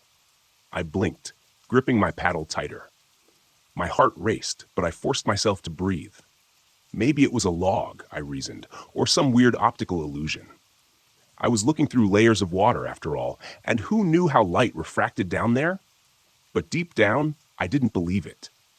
I paddled back to shore faster than I cared to admit, my eyes glued to the water the whole time, watching for any more signs of movement. By the time I made it back to my campsite, the sun was starting to dip, and the fog was rolling in again, thicker this time. The wind picked up just enough to rustle the trees, and with it came that faint sound again, laughter. This time, I couldn't ignore it. I stood at the edge of the lake, staring out into the mist, trying to pinpoint where the sound was coming from. It was definitely children's voices now, several of them, giggling and splashing. But as I scanned the shoreline, the hairs on the back of my neck prickled. There was no one there. No boats, no campers. Just the fog hanging low over the water like a shroud. I swallowed hard, my mouth suddenly dry. I should have packed up right then, driven away, and never looked back. But I stayed. Stupid, I know. I told myself there had to be an explanation. Crater Lake had its fair share of myths and legends, but I didn't believe in that stuff. I'd never been the superstitious type. Then I saw them, just shadows at first. Small figures standing at the water's edge, half obscured by the fog. They didn't move, just stood there, watching. They were small, like children, but their outlines were blurred, indistinct. I blinked, trying to focus, and in that split second, they were gone.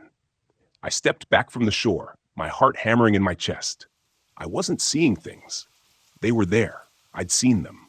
A cold chill washed over me as the wind died, leaving the air deathly still.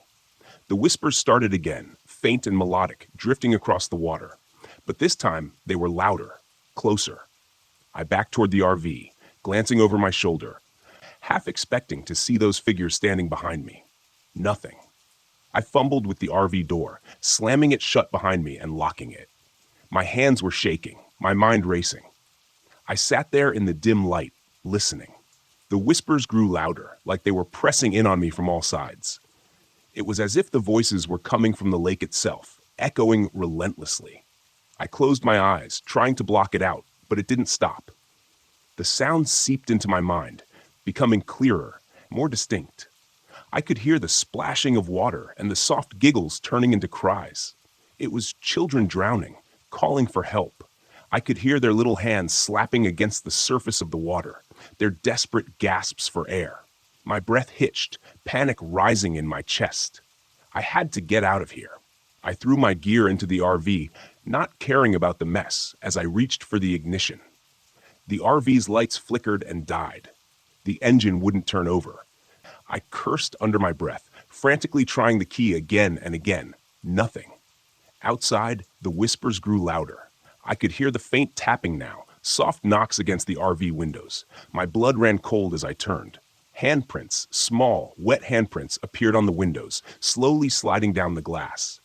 The whispers turned into cries. The tapping grew more frantic, louder, as if they were trying to get in, trying to pull me out to the water. I backed away, my mind spinning, trying to figure out what the hell was happening. The air inside the RV felt suffocating, thick with dread. Then I heard it, splashing, close, right outside, like something, was struggling in the water. Without thinking, I rushed to the door, flinging it open. The fog was so thick now I could barely see a few feet in front of me, but I could hear the cries for help, the child's voice desperate, calling for me. Help me. Please. My legs carried me toward the lake before my brain could catch up. The water lapped softly at the shore. The cries were louder, more desperate. I could see something out there, flailing in the shallows, a small figure, arms reaching up, struggling against the current. I was almost at the water's edge when the fog shifted just enough for me to see it clearly. The child was translucent, its skin pale and waterlogged. Its eyes were wide, empty sockets. Its mouth was open in a silent scream as it reached for me. Wet, skeletal hands clawed at the water, pulling it closer to me. I stumbled back, my breath caught in my throat. It wasn't real. It couldn't be real. The figure stopped struggling, its head tilting to one side as if studying me. Then it smiled, a cold, unnatural smile that chilled me to my core. I ran, my feet pounding the earth as I raced back to the RV. The laughter faded into the distance, echoing through the fog. I slammed the door behind me, locking it again, collapsing to the floor, gasping for air. I didn't sleep that night. I couldn't. The whispers, the laughter, the tapping on the windows, they didn't stop until dawn. When the sun finally broke through the fog, I packed up and drove away without looking back. I didn't care that the RV was barely running or that I left half my gear behind. I just needed to get away from that lake. But even now, as I sit in the safety of my apartment, I can still hear them sometimes. The faint whispers, the splashing of water, the laughter. Crater Lake isn't as quiet as it seems, and I know they're still there, waiting.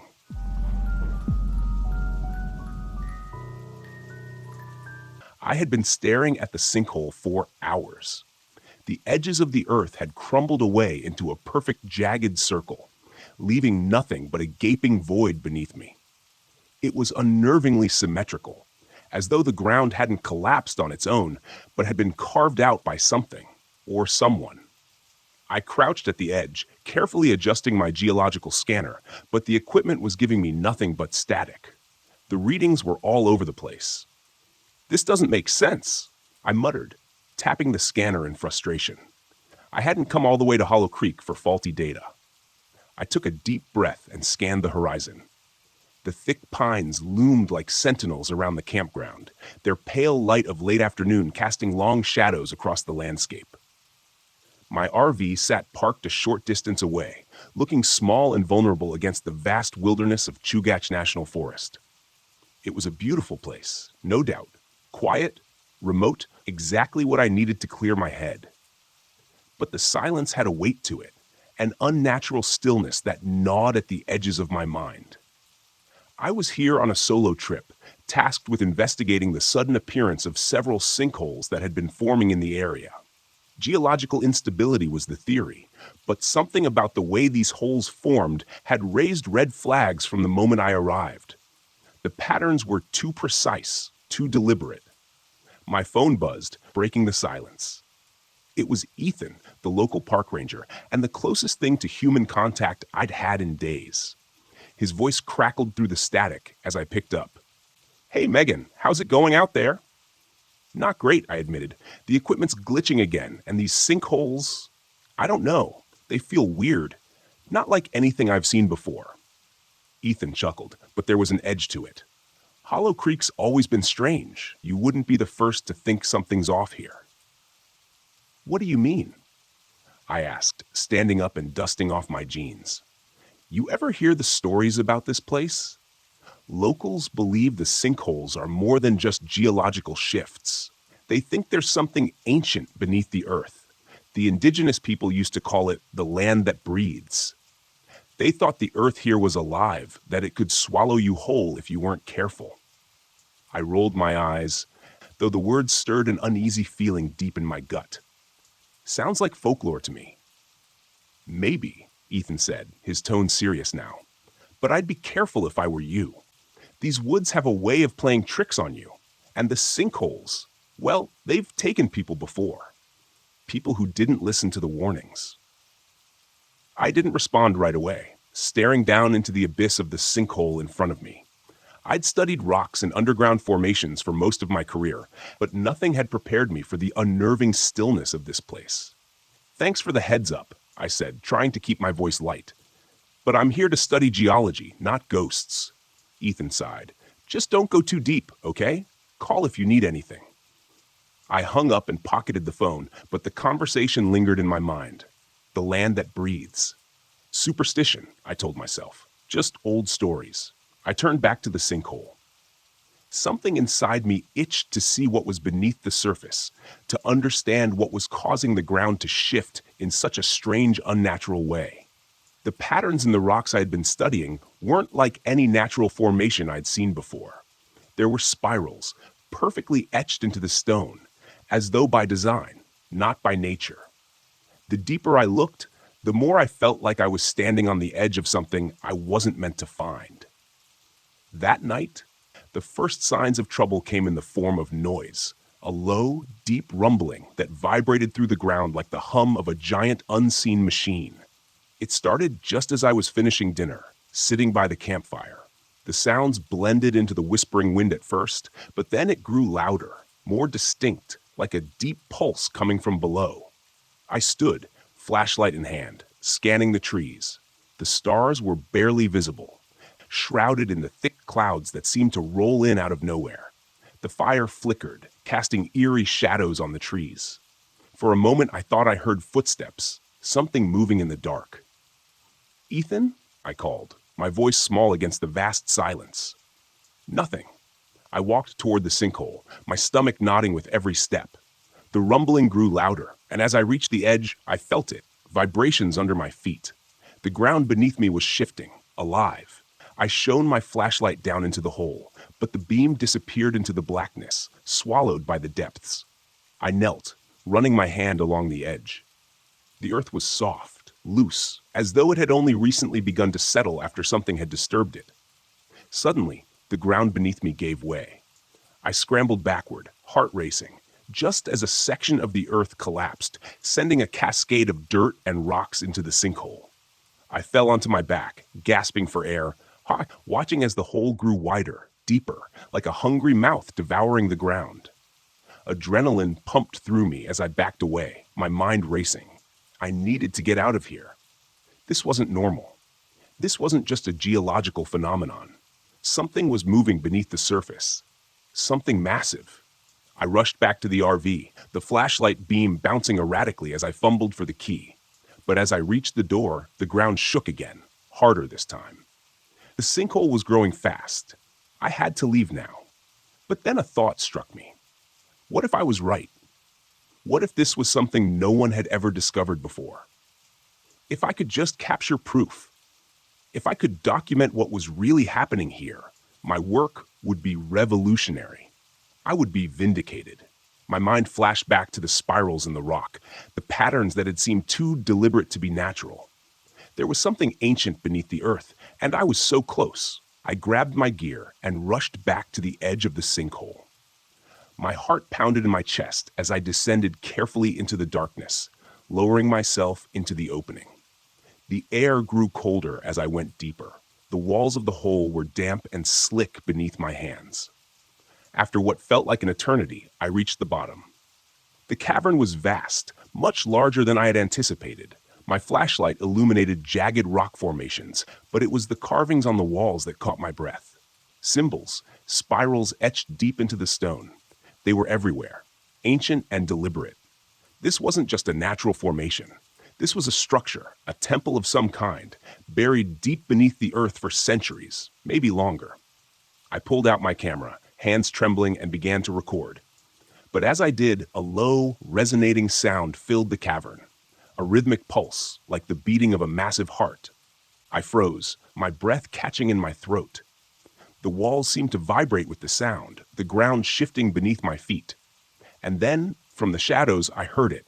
Footsteps. Heavy, deliberate, coming from the deeper recesses of the cavern. Something was moving toward me. Something massive. My flashlight flickered, casting erratic beams of light across the stone walls. I backed away slowly, my heart hammering in my chest. Whatever was in the darkness, it was getting closer. I could feel its presence, a weight in the air, a primal force that made my skin crawl. The footsteps stopped, and then a deep, guttural growl echoed through the cavern. I ran. I didn't look back. The ground trembled beneath me as I scrambled up the wall of the sinkhole, my hands slipping on the loose earth. The growling grew louder, closer, until I could feel hot breath on the back of my neck. I burst out of the sinkhole, gasping for air, and ran toward the RV. The ground shook violently, and as I reached the door, I glanced back. The sinkhole was collapsing in on itself, the earth swallowing it whole. But for a split second, I saw something massive, serpentine, rising from the depths before it disappeared into the darkness. I didn't wait. I threw open the door, started the engine, and sped away, leaving Hollow Creek behind me. By the time I reached the main road, my heart had finally begun to slow. I was alive. I had made it, but the images of that cavern, those symbols, haunted my mind. I had uncovered something ancient, something that wasn't meant to be found. As I drove away, I couldn't shake the feeling that I had disturbed something that should have stayed buried. Something that was still there, waiting beneath the earth. And I knew one thing for certain. I wouldn't be going back.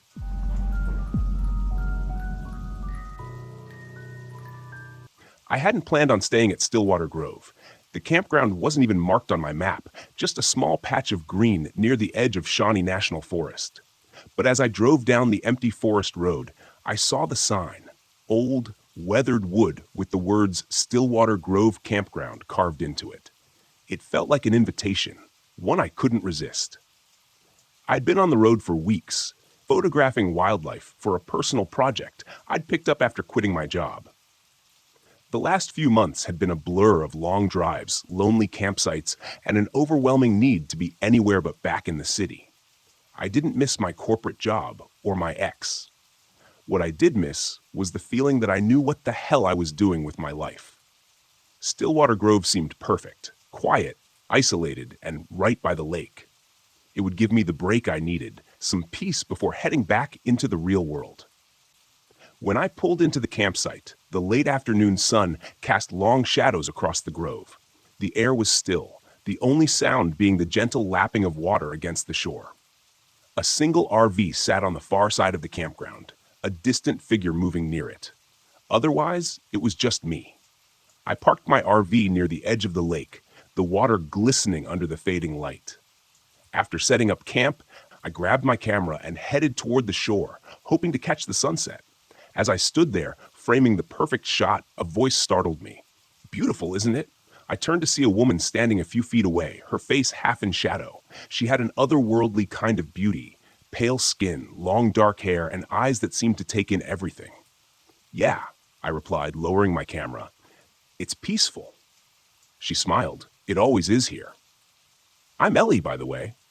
"Nick," I said, shaking her outstretched hand. Her skin was cold, like she'd been standing in the shade for too long. "You camping here too?" "For a little while," she said, her voice soft. "I come here every now and then.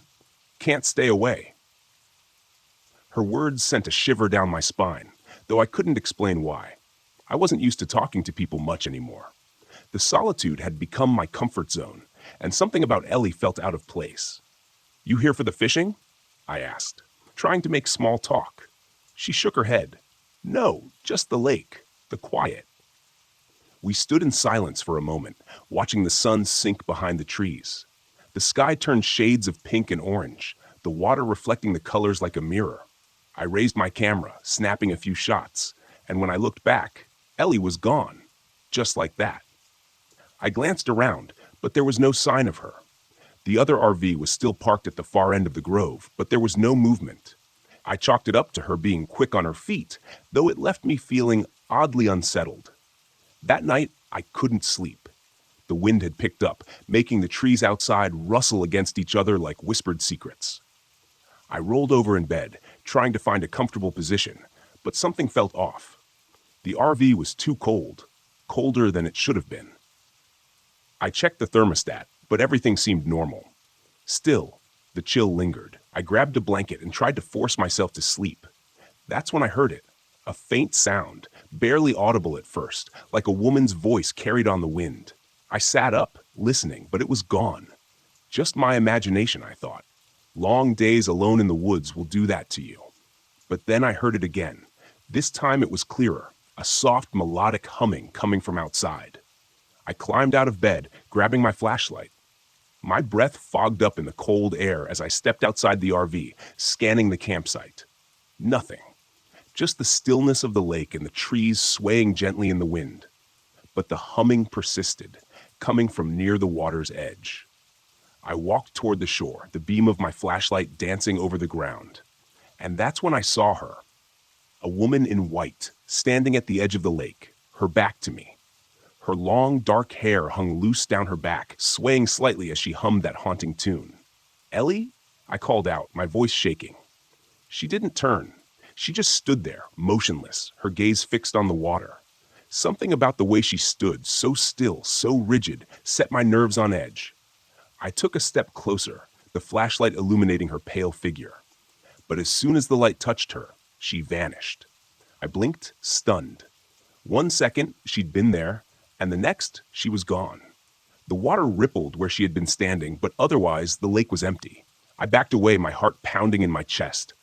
What the hell was that? I hurried back to the RV, locking the door behind me. My breath came in quick, shallow gasps. My hands were shaking. I didn't believe in ghosts or supernatural nonsense, but what I'd seen, it wasn't right. I had seen her. I knew I had. I spent the rest of the night wide awake, staring at the ceiling and trying to rationalize what had happened. But no matter how hard I tried, I couldn't shake the image of that woman standing by the lake. The next morning, I found Ellie near the grove, sitting by a small campfire. She smiled when she saw me, though her smile didn't quite reach her eyes. "Rough night?" she asked, as if she already knew. "Yeah," I said, sitting down across from her. "I saw something last night, a woman by the lake. I thought it was you, but she wasn't there when you got close." Ellie finished, her voice calm, too calm. "The Lady of Stillwater." "The what?" I asked, feeling a chill run through me. Ellie looked at me, her eyes dark and hollow. "She's been here for a long time, longer than the campground, longer than the trees. She drowned in the lake, or so the story goes. Some say she was waiting for someone. Her lover, I think, but he never showed." I stared at her, my stomach twisting. "You're telling me she's a ghost?" Ellie shrugged. "Call it what you want, but she's real. And now that you've seen her, she won't let you go." I laughed, though it came out shaky. "That's insane." "Is it?" Ellie asked, her gaze locking onto mine. "You saw her. You know she's real." I opened my mouth to argue, but the words died in my throat. I had seen her, and it hadn't been a trick of the light or my imagination. Something had been there, something that shouldn't have been. "What does she want?" I asked quietly. Ellie's eyes flicked toward the lake. "She wants what she's always wanted, to take someone with her into the water." That night, the sound started again. At first, it was the soft humming drifting through the night air, then the splashing, gentle, rhythmic, like someone wading through the water. I lay in bed, my heart racing, my body tense. I didn't want to go outside. I didn't want to see her again. But the pull was stronger this time. A strange compulsion tugged at me, drawing me toward the lake. I tried to fight it, to stay in the RV, but my legs moved on their own, carrying me outside into the cold night air. The lake was calm, reflecting the pale moonlight. And there she was, standing in the water, her white dress billowing around her as if moved by an unseen current. "Come to me," she whispered, her voice soft but clear. "Please, come." I took a step forward, my body moving against my will. The water lapped at my shoes, and I could feel the cold seeping into my skin. "Come with me," she said again, her voice almost pleading now. "I've waited so long. I fought to resist, to break free from whatever force was drawing me in. But my feet kept moving. the water now up to my knees, freezing cold. I could feel the pull of the lake, the weight of the water dragging me down. Suddenly, a hand grabbed my arm, yanking me back with such force that I stumbled onto the shore. Ellie stood beside me, her face pale, her grip strong. "You have to leave," she said, her voice urgent now. "Before it's too late." I looked back at the lake, but the woman was gone. The water was still, as if nothing had happened. "What the hell is happening?" I gasped, my breath coming in shallow bursts. Ellie's expression was grim. "She's marked you now. If you stay, she'll take you. You have to go." I didn't argue. I packed up my things, my hands shaking, adrenaline coursing through my veins. Within minutes, I was back in the RV, starting the engine and pulling out of the campsite as fast as I could. As I drove away, I glanced in the rearview mirror. Ellie stood at the edge of the grove, watching me go, her face unreadable, and behind her, just barely visible in the mist, was the Lady of Stillwater, her pale eyes following me, waiting for me to return. I didn't look back again.